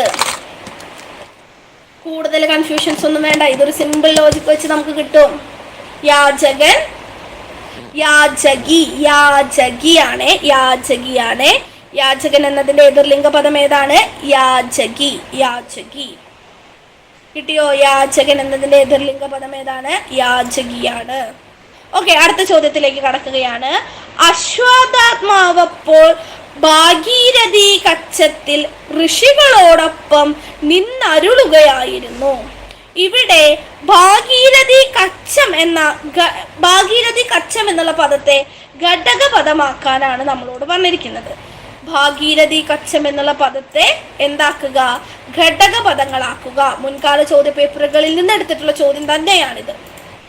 ഭാഗീരഥി കച്ചം എന്താണ്? ഭാഗീരഥി കച്ചം എന്ന് പറയുമ്പോ ഭാഗീരഥി കച്ചം. ഭാഗീരഥി നദി ഏതാ? ഗംഗയെയാണ് ഭാഗീരഥി എന്ന് വിളിക്കുന്നത്. കച്ചം എന്ന് വെച്ചാൽ തീരം എന്നാണ് അർത്ഥം. ഇത് കിട്ടിയാൽ തന്നെ നമുക്ക് ആൻസർ കിട്ടും.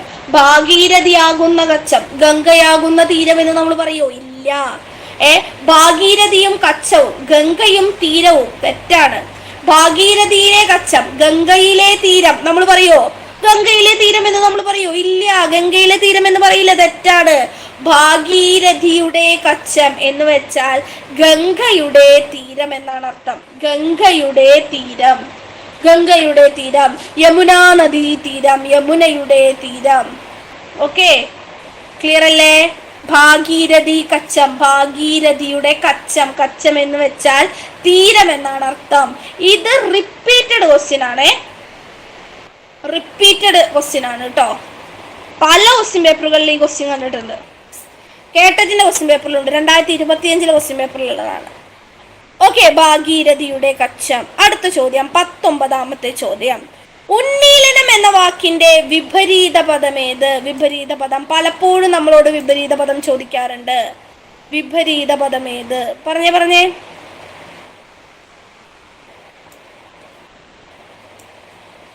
ഉന്മീലനം എന്ന വാക്കിന്റെ വിപരീത പദം ഏതാ? ഉന്മീലനം, ഉന്മീലനം ചെയ്യുക. നിമീലനം. ഉന്മീലനം എന്നതിന്റെ വിപരീത പദം ഏതാണ്? നിമീലനം. ഉന്മീലനം എന്നതിന്റെ വിപരീത പദം നിമീലനം എന്നാണ്. നിമീലനം. എന്താ ഈ ഉന്മീലനം, നിമീലനം എന്നൊക്കെ പറഞ്ഞാൽ അർത്ഥം? വിപരീത പദം കിട്ടണമെങ്കിൽ ആദ്യം അർത്ഥം കിട്ടണം കേട്ടാ.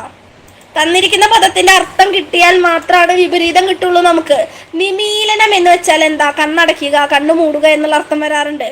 അവനെ ഉന്മീലനം ചെയ്തു എന്ന് വെച്ചാൽ എന്താ? അവനെ കൊന്നു, അല്ലെങ്കിൽ എന്താണ്? നശിപ്പിച്ചു എന്നുള്ള അർത്ഥമാണ്. നിമീലനം ചെയ്യുക. ഓക്കെ, ഉന്മീലനം ചെയ്ത കണ്ണ് തുറക്കുക മീൻസ് ഇത് വിപരീതമായിട്ട് വരുന്നതാണ്. ഞാൻ പറഞ്ഞതിൽ എന്തെങ്കിലും തെറ്റുണ്ടോ? ഇല്ല. Okay, yes. അടുത്തതിലേക്ക് കടക്കാം. 20ാമത്തെ ചോദ്യം. കാണാൻ ആഗ്രഹിക്കുന്നു, ഒറ്റപ്പദമാക്കുക. പലപ്പോഴും പരീക്ഷയ്ക്ക് ചോദിക്കാറുണ്ട്. ഒറ്റപ്പദമാക്കുക. ഒറ്റപ്പദം. ബുബുഷു, പിബടിഷു, പിബാസു, വിദ്യക്ഷു. ഈ വാക്കുകളൊക്കെ പരീക്ഷയ്ക്ക് ചോദിക്കാറുള്ളത്. ഏതെങ്കിലും ഒരു ആൻസർ പറഞ്ഞേ.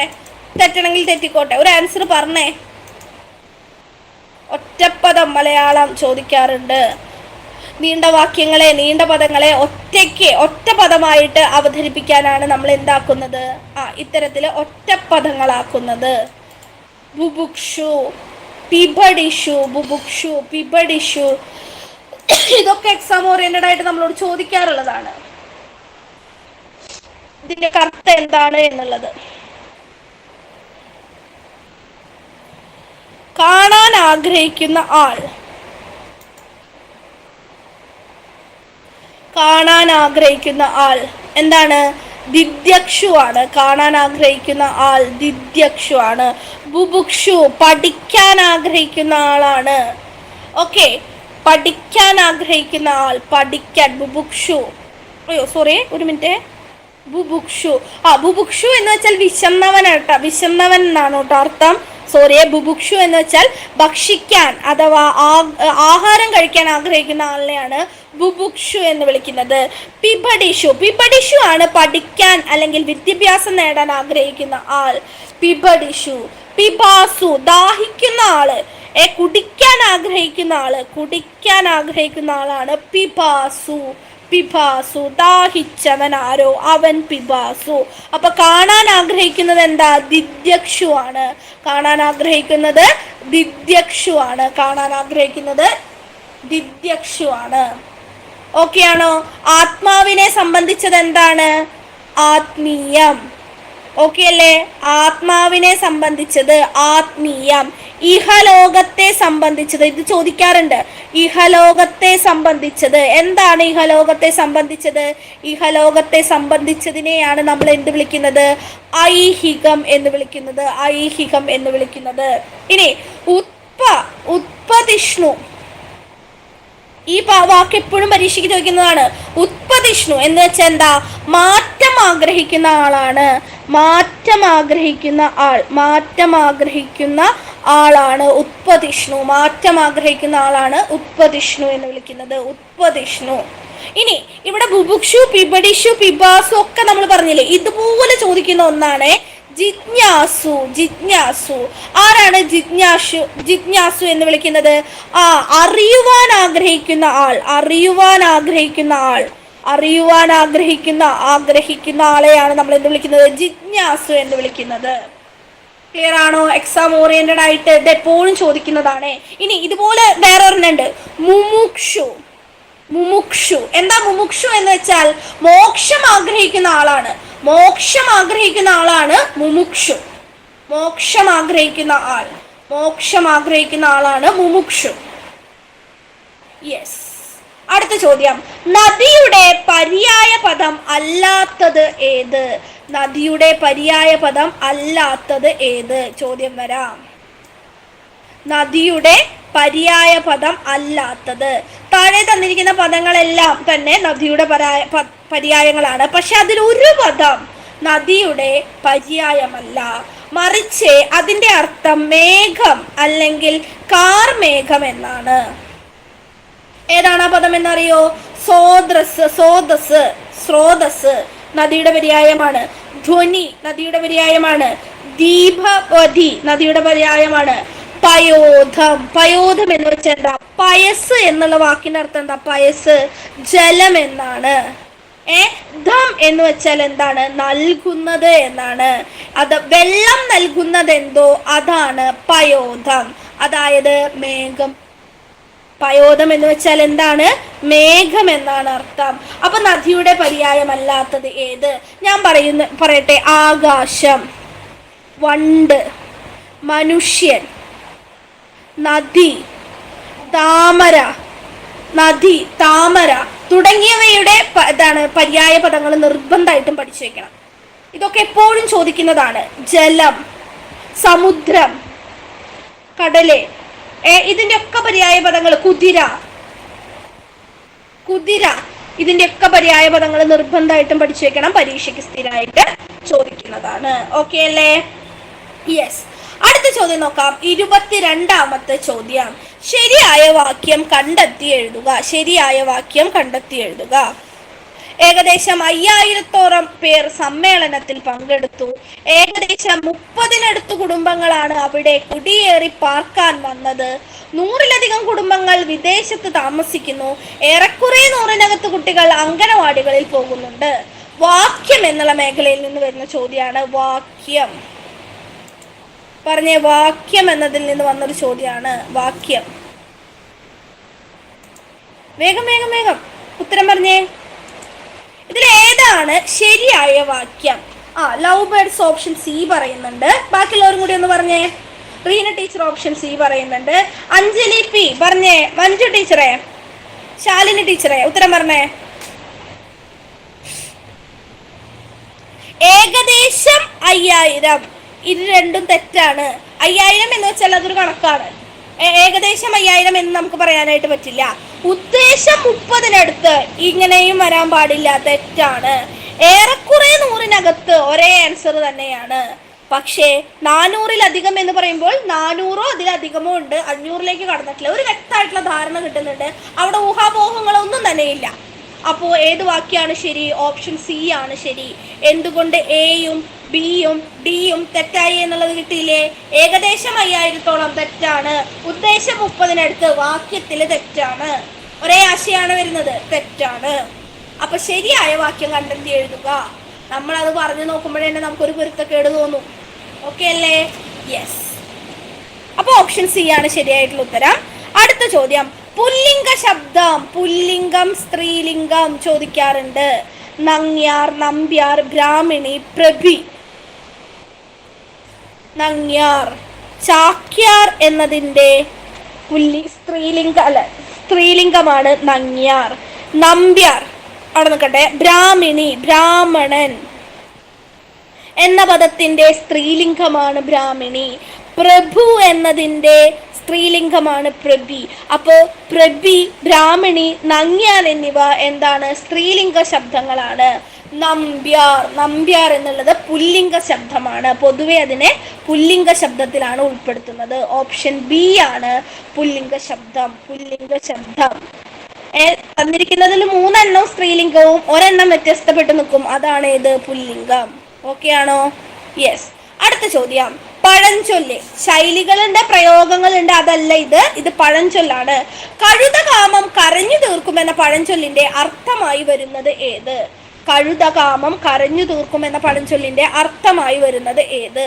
വാക് സാമർഥ്യമില്ലെങ്കിൽ നശിച്ചു പോകും, പ്രവൃത്തി കൊണ്ട് സാധിക്കാത്തത് പറഞ്ഞു തീർക്കുന്നു, വീണ്ടു വിചാരമില്ലാത്ത സംഭാഷണം ശരിയല്ല, ലക്ഷ്യം തെറ്റിപ്പോയാൽ കുഴപ്പമാണ്. ഒന്ന് വായിച്ചു നോക്കിയ ഡിയർ ടീച്ചേഴ്സ്, സിമ്പിൾ ആയിട്ട് നമുക്ക് കിട്ടില്ലേ ഇത്? കഴുതകാമം കരഞ്ഞു തീർക്കുമെന്ന പഴഞ്ചൊല്ലിന്റെ അർത്ഥം എന്ത്? കഴുത കാമം കരഞ്ഞു തീർക്കും എന്ന പഴഞ്ചൊല്ലിന്റെ അർത്ഥം എന്താണ്? എന്താണ് പറഞ്ഞേ?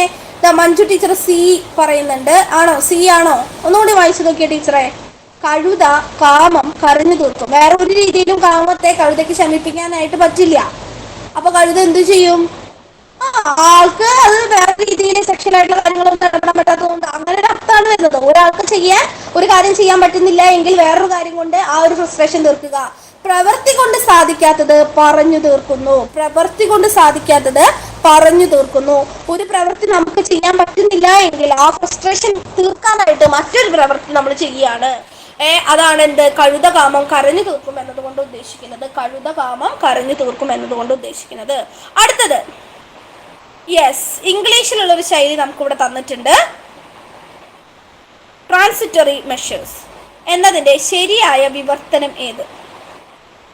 ഹ്രസ്വകാല അളവുകൾ, ഇടക്കാല അളവുകൾ, ഇടക്കാല നടപടികൾ, ഇടക്കാല രീതികൾ. നോക്കിയേ, ഇവിടെ മെഷർ എന്നതിന്റെ അർത്ഥം നേരിട്ട് എടുക്കുകയാണോ വേണ്ടത്? ഒന്ന് ആലോചിച്ച് നോക്കിയേ. നമ്മൾ ഹ്രസ്വകാല അളവുകൾ എന്നത് എന്തെങ്കിലും ഉണ്ടോ? അങ്ങനെ എന്തെങ്കിലും നമുക്ക് ആശയമുണ്ടോ മക്കളെ? അങ്ങനെ തന്നെ ഒന്ന് ആലോചിച്ച് നോക്കിയേ. ഹ്രസ്വകാല അളവുകളുണ്ടോ? ഇടക്കാല അളവുകളുണ്ടോ? ഇടക്കാല രീതികളുണ്ടോ? നമ്മൾ എന്താ പൊതുവെ പറയാറ്? ഇടക്കാല ആശ്വാസം എന്ന് പറയുന്നുണ്ട് അല്ലേ? അതിന്റെ ഒരാൾ അധികാരത്തിൽ ഏൽക്കുന്നത് വരെ ഇടക്കാല നടപടികളായിട്ട് നമ്മൾ ഈ പ്രവർത്തനം മുന്നോട്ട് കൊണ്ടുപോകുമെന്ന് പറയാറുണ്ട് അല്ലേ? അപ്പൊ എന്താണ് ഇതിന്റെ ശരിയായിട്ടുള്ള ആൻസർ? ഒന്ന് പറഞ്ഞേ. നിങ്ങൾ ശരിയായിട്ടുള്ള ഉത്തരം തന്നെ പറയണമെന്നില്ല. നിങ്ങൾ ഗസ് ചെയ്തോളൂ, കുഴപ്പമില്ല. നിങ്ങൾ ഒരു ചോദ്യം വായിക്കുന്നു, ഒരു ഉത്തരം പറയുന്നു, അത് ശരിയാണോ എന്ന് വീണ്ടും നോക്കുന്നു, അവിടെ ഒരു റിവിഷൻ കഴിയുകയാണ്. ഓക്കെ. ട്രാൻസിറ്ററി മെഷേഴ്സ് എന്താണ്? ഇടക്കാല നടപടികളാണ്. ഇടക്കാല നടപടികളാണ് ഇതുകൊണ്ട് ഉദ്ദേശിക്കുന്നത്. ഇടക്കാല നടപടികൾ. അടുത്ത ചോദ്യം, താഴെ കൊടുത്തിരിക്കുന്നവയിൽ ഉപമാലങ്കാരം, കാവ്യാലങ്കാരത്തിൽ നിന്നുള്ള ചോദ്യമാണ്. ഉപമ ഒന്നിനോടൊന്ന് സാദൃശ്യം ചെന്നാൽ അത് ഉപമയാമത് എന്നാണ് പറയുന്നത്. അപ്പോൾ താഴെ കൊടുത്തിരിക്കുന്നവയിൽ ഉപമ ഏതാണ്? ഒന്നിനെ മറ്റൊന്നിനോട് ഉപമിക്കുന്നതാണ് ഉപമ അല്ലെ? ഒന്നിനെ മറ്റൊന്നിനോട് ഉപമിക്കുന്നതാണ് ഉപമ എന്ന് പറയുന്നത്. അപ്പൊ ഉപമ അലങ്കാരത്തിൽ നിന്നുള്ള ഒരു ചോദ്യമാണിത്. എന്താണ് പറഞ്ഞത്? പറഞ്ഞേ.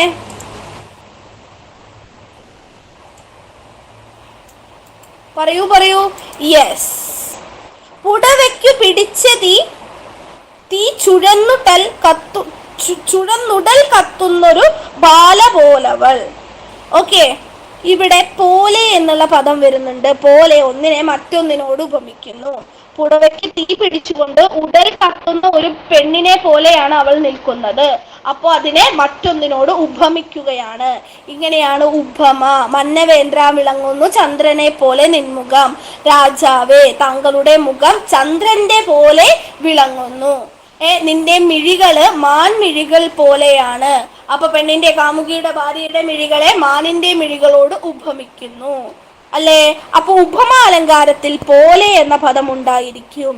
അത് വെച്ചിട്ട് നമുക്ക് കണ്ടുപിടിക്കാനായിട്ട് പറ്റും എന്ത് ഉപമയാണ് എന്ന് നമുക്ക് കണ്ടുപിടിക്കാനായിട്ട് പറ്റും. ഉപമ നിർബന്ധമായിട്ടും പഠിച്ചു വെക്കണം. ഓക്കെ, ഇനി എന്താണ് സമാന താളത്തിലുള്ള കാവ്യബോധാണ്. ഇതാണ് ഓപ്ഷൻ എ, ഇത് ഓപ്ഷൻ ബി, ഇത് ഓപ്ഷൻ സി, ഇത് ഓപ്ഷൻ ഡി.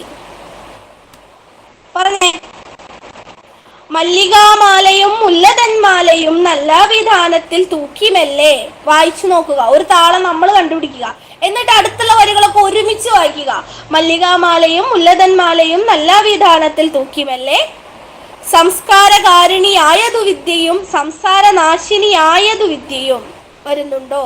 വാരണവീരൻ തലയറ്റു വില്ലറ്റു വീരഭഗതൻ തന്റെ തലയറ്റു. സമാനതാളാണോ? അല്ല.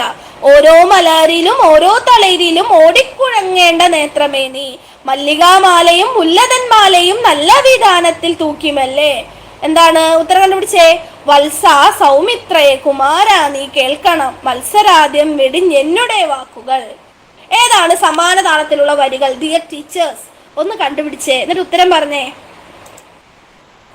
ഇതിലെ മല്ലികാമാലയും മുല്ലതന്മാലയും നല്ല വിധാനത്തിൽ തൂക്കിമല്ലേ എന്ന ഈ വരികളുടെ താളത്തിന് സമാനമായിട്ടുള്ള താളം കണ്ടുപിടിക്കാനാണ് നമ്മളോട് പറഞ്ഞിട്ടുള്ളത്. കണ്ടുപിടിക്കൂ. നിങ്ങളൊന്ന് ചൊല്ലി നോക്കിയേ. റീന ടീച്ചർക്ക് ഓപ്ഷൻ എ ആയിട്ടാണ് തോന്നുന്നത്. ലവ് ബേർഡ്സിന് ഓപ്ഷൻ സി ആയിട്ട് തോന്നുന്നുണ്ട്. സംസ്കാരകാരിണിയായതു വിദ്യയും സംസാരനാശിനിയായതു വിദ്യയും. സംസ്കാരകാരിണിയായത വിദ്യയും സംസാരനാശിനിയായതു വിദ്യയും. മല്ലികാമാലയും മുല്ലതന്മാലയും നല്ല വിധാനത്തിൽ തൂക്കിമല്ലേ. അതും ഇതും തമ്മിൽ ബന്ധമുണ്ടോ റീന ടീച്ചറെ? ഇല്ല, തെറ്റാണ്. ഓരോ മലരിലും ഓരോ തളിരിലും ഓടിക്കുഴങ്ങേണ്ട നേത്രമേ നീ എന്നുള്ളതാണ് ശരിയായിട്ടുള്ള ആൻസർ. ഇതാണ് കേട്ടോ കറക്റ്റ് ആയിട്ടുള്ള ആൻസർ. ഓപ്ഷൻ സി ആണ്. ഓപ്ഷൻ സി ആണ് ശരിയായിട്ടുള്ളത്. വരികൾ താളബോധം കണ്ടുപിടിക്കാൻ നമ്മുടെ ക്ലാസ്സിൽ കൃത്യമായിട്ട് കിടക്കുന്നുണ്ട്. താളബോധം കണ്ടുപിടിക്കാൻ വരുമ്പോൾ തന്നിരിക്കുന്ന വരികളും ഓപ്ഷന്റെ വരികളും ഒരുമിച്ച് വായിക്കണം. ആദ്യത്തെ ഒരു വരി വായിച്ച് 5 മിനിറ്റ് കഴിഞ്ഞിട്ടല്ല പിന്നത്തെ വരി വായിക്കണ്ടേ, ഒരുമിച്ച് വായിക്കണം. അപ്പൊ നമുക്ക് എന്താണ് സമാന താളം അല്ലാത്തൊരു വരികൾ വരുന്നുണ്ട് വെച്ചെങ്കിൽ അതാണ് എന്താണ് സമാന താളം അല്ലാത്ത വരികൾ. ഒരേപോലെ വരുന്നുണ്ട് വെച്ചെങ്കിൽ അതാണ് ഉത്തരം. റീന ടീച്ചർക്ക് കിട്ടിയില്ലേ? യെസ്. ഓരോ മലരിലും ഓരോ തളിരിലും ഓടിക്കുഴങ്ങേണ്ട നേത്രമേ നീ. അതാണ് ശരിയായിട്ടുള്ള ഉത്തരം. അടുത്തത് 28ാമത്തെ ചോദ്യം. ഈണത്തിൽ വ്യത്യസ്തത പുലർത്തുന്ന വരികൾ കണ്ടെത്തുക. അപ്പൊ ഈ തന്നിരിക്കുന്നവയിലെ ഒന്നോ രണ്ടോ വരി, ഒരു വരി, 4 വരികൾ തന്നിട്ടുണ്ട്. അതിൽ ഒരു വരി വേറിട്ട് നിൽക്കുന്നതാണ്. ഒന്ന് വായിച്ചു നോക്കിയേ. ഇങ്ങനെ വായിച്ചു നോക്കുക. വേഗം വായിക്കണേ. മരമായിരുന്നു ഞാൻ പണ്ടൊരു മഹാനദിക്കരയിൽ, നദിയുടെ പേരു ഞാൻ മറന്നുപോയി. മരിക്കാൻ കിടക്കുന്നു മുത്തശ്ശി ചുറ്റും, കൂടിയിരിക്കാൻ തുടങ്ങിയിട്ടേറെയായി വേണ്ടപ്പെട്ടോർ. ഇനി പൂക്കുന്നിതാ മുല്ല പൂക്കുന്നിലഞ്ഞി, പൂക്കുന്നു തേന്മാവ് പൂക്കുന്ന ശോകം. ഇനി അടുത്ത വരികളും വായിച്ചു നോക്കിക്കേ. പൂമുഖം വിദ്യുദ്ദീപി ശോഭയാൽ ആലോളം വെട്ടുന്നു, ആ മണി ഹർമ്മ്യത്തിന്റെ മുറ്റത്തു നിന്നു വൃദ്ധൻ. മരമായിരുന്നു ഞാൻ പണ്ടൊരു മഹാനദിക്കരയിൽ, നദിയുടെ പേരു ഞാൻ മറന്നുപോയി. മരിക്കാൻ കിടക്കുന്നു മുത്തശ്ശി ചുറ്റും കൂടിയിരിക്കാൻ തുടങ്ങിയിട്ടേറെയായി വേണ്ടപ്പെട്ടോർ. പൂമുഖം വിദ്യുദ്ദീപ ശോഭയാലോളം വെട്ടും, ആമണി ഹർമ്മ്യത്തിന്റെ മുറ്റത്തു നിന്നു വൃദ്ധൻ. പൂക്കുന്നിലാമുല്ല പൂക്കുന്നിലഞ്ഞി, പൂക്കുന്നു തേന്മാവ് പൂക്കുന്ന ശോകം. ഏതാ ഇതിലെ സമാന താളമല്ലാത്തത്? സമാന താളമല്ലാത്തത് മഞ്ജു ടീച്ചറെ ഒന്നും കൂടി വായിച്ചു നോക്കിയേ. ഈ വിദ്യുദ്ദീപി ശോഭയാൽ ആലോലം എന്നുള്ളതൊക്കെ കാണുന്ന സമയത്ത് അതാണ് എന്ന് പറയല്ലേ. ഈ പൂക്കുന്നിതാമുല്ല പൂക്കുന്നിലഞ്ഞി, പൂക്കുന്നു തേന്മാവ് പൂക്കുന്ന ശോകം, ഇതാണ് വേറിട്ട് നിൽക്കുന്നത്. മറ്റേതിനൊക്കെ ഒരുപാട് സ്പ്ലിറ്റ് വരുന്നുണ്ട്. ഓപ്ഷൻ ഡി അല്ല, ഓപ്ഷൻ ഡി അല്ല. പൂക്കുന്നിരാമുല്ല പൂക്കുന്നിലഞ്ഞി, ഒരു വരി ഇവിടെ കഴിഞ്ഞു. പൂക്കുന്നു തേന്മാവു പൂക്കുന്ന ശോകം, അത് അടുത്ത വരിയാണ്. മരമായിരുന്നു ഞാൻ, അവിടെ ഒരു നിർത്തലാണ്. പണ്ടൊരു മഹാനദി കരയിൽ, നദിയുടെ പേരു ഞാൻ മറന്നുപോയി. മരിക്കാൻ കിടക്കുന്നു, നിർത്തി. മുത്തശ്ശി ചുറ്റും കൂടിയിരിക്കാൻ തുടങ്ങിയിട്ടേറെയായി വേണ്ടപ്പെട്ടോർ. പൂമുഖം വിദ്യുദ്ദീപി ശോഭയാൽ ആലോലം വെട്ടും ആ മണിഹർമ്മ്യത്തിന്റെ മുറ്റത്തു നിന്നു വൃദ്ധൻ. എയും ബിയും ഡിയും സെയിം ആണ്. ഓപ്ഷൻ സി ആണ്. ഇനി നിങ്ങൾക്ക് വായിച്ചിട്ട് കിട്ടുന്നില്ല വെച്ചെങ്കിൽ അക്ഷരങ്ങളുടെ എണ്ണം എണ്ണി നോക്കുക. ഒരെണ്ണത്തിൽ ഒരു വരിയിൽ കൂടുതലായിരിക്കും അക്ഷര വ്യവസ്ഥ, അതായിരിക്കും ഉത്തരം. അങ്ങനെയും അങ്ങനെയും കണ്ടുപിടിക്കാം. ഓക്കെ അല്ലേ? യെസ്. 29ാമത്തെ ചോദ്യം. അവർണ്യത്തോട് വർണ്ണ്യത്തിന് അഭേദം ചൊല്ലുന്നത് എന്ത്? അവർണ്യത്തോട് വർണ്ണ്യത്തിന് അഭേദം ചൊല്ലുന്നത് എന്ത്? പറഞ്ഞേ, അവർണ്യത്തോട് വർണ്ണ്യത്തിന് അഭേദം ചൊല്ലുന്നത് എന്താ? ഇതിങ്ങനെ തന്നെ കാണാപ്പാഠം പഠിച്ചു വെക്കുകയാണ് ബെറ്റർ. അവർണ്യത്തോട് വർണ്ണ്യത്തിന് അഭേദം ചൊല്ലുന്നത് എന്താണ്? ദീപകം. ദീപകം. ശ്രദ്ധിക്കണേ, എക്സാം ഓറിയന്റഡ് ആയിട്ട് പലപ്പോഴും ചോദിക്കാറുണ്ട്. ഒരു മിനിറ്റ്, നമ്മുടെ കറണ്ട് പോയിട്ട് വരുന്നില്ല. ഞാനിപ്പോൾ പാറ്റകൾ വരികയാണ്. വിളക്ക് കത്തിച്ച് വെക്കുമ്പോൾ ഒരു മിനിറ്റ്, ഞാൻ ഇതൊന്നും ഓഫ് ചെയ്തിട്ട് ഇതൊന്നും മാറ്റട്ടെ. കാവ്യശാസ്ത്രം എന്നുള്ള ഭാഗത്ത് നിന്ന് എക്സാം ഓറിയന്റഡ് ആയിട്ട് എപ്പോഴും ചോദിക്കുന്ന ചോദ്യമാണിത്. ഒരു മിനിറ്റ്.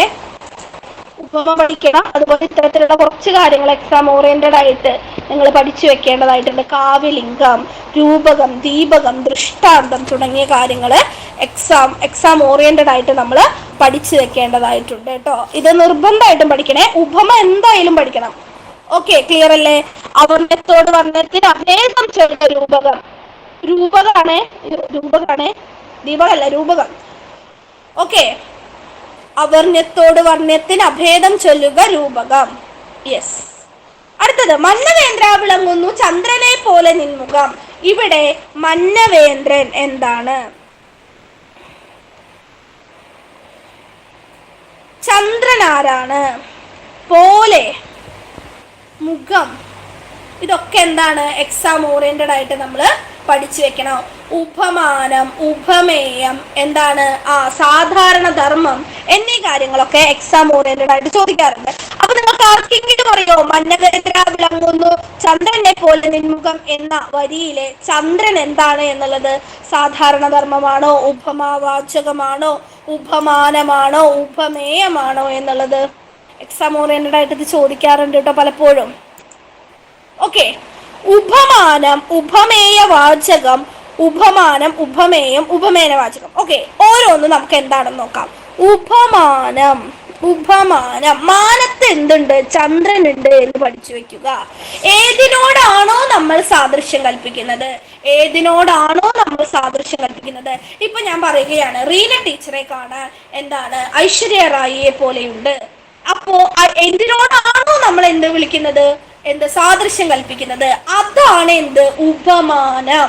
മന്നവേന്ദ്രൻ രാജാവാണ്. രാജാവിന്റെ മുഖത്തെ എന്തിനോട് നമ്മൾ സാദൃശ്യപ്പെടുത്തുന്നു? ചന്ദ്രനോട് സാദൃശ്യപ്പെടുത്തുന്നു. അപ്പോൾ ഉപമാനമാണ് ചന്ദ്രൻ. ഇത് പലപ്പോഴും ചോദിക്കാറുണ്ട്, അതുകൊണ്ടാണ് ഈ ക്വസ്റ്റ്യൻ സെലക്ട് ചെയ്തത്. ഇനി ഉപമേയം. മന്നവേന്ദ്ര വിളങ്ങുന്നു ചന്ദ്രനെ പോലെ. രാജാവിനെ കാണാൻ ചന്ദ്രനെ പോലെ ഉണ്ട് എന്ന് നമുക്ക് പറയുമ്പോൾ രാജാവ് ചോദിക്കും, ഏത് ചന്ദ്രൻ, എവിടത്തെ ചന്ദ്രൻ, ആരായാലും ചോദിക്കും. രാജാവേ, താങ്കളുടെ മുഖം കാണാൻ ചന്ദ്രനെ പോലെയുണ്ട് എന്ന് പറയുമ്പോൾ എന്താണ്? പൂനിലാവാകുന്ന ചന്ദ്രന്റെ, അമ്പിളി ചന്ദ്രന്റെ മുഖമാണ്, കാര്യമാണ്, അത്രയും ശോഭയുള്ളതാണ് എന്നാണ്. അപ്പൊ എന്തിനെയാണോ സാദൃശ്യപ്പെടുത്തുന്നത്, എന്തിനെയാണോ ഉപമിക്കുന്നത്? ഇവിടെ രാജാവിന്റെ മുഖത്തെയാണ് ഉപമിക്കുന്നത്. അപ്പൊ ഉപമേയം എന്ന് വെച്ചാൽ എന്താണ്? ഏതിനോടാണോ സാദൃശ്യം കൽപ്പിക്കുന്നത്? മുഖത്തിനോട്, ചന്ദ്രന്റെ മുഖത്തിനോട്. അതാണ് ഉപമേയം. ഉപമാവാചകം.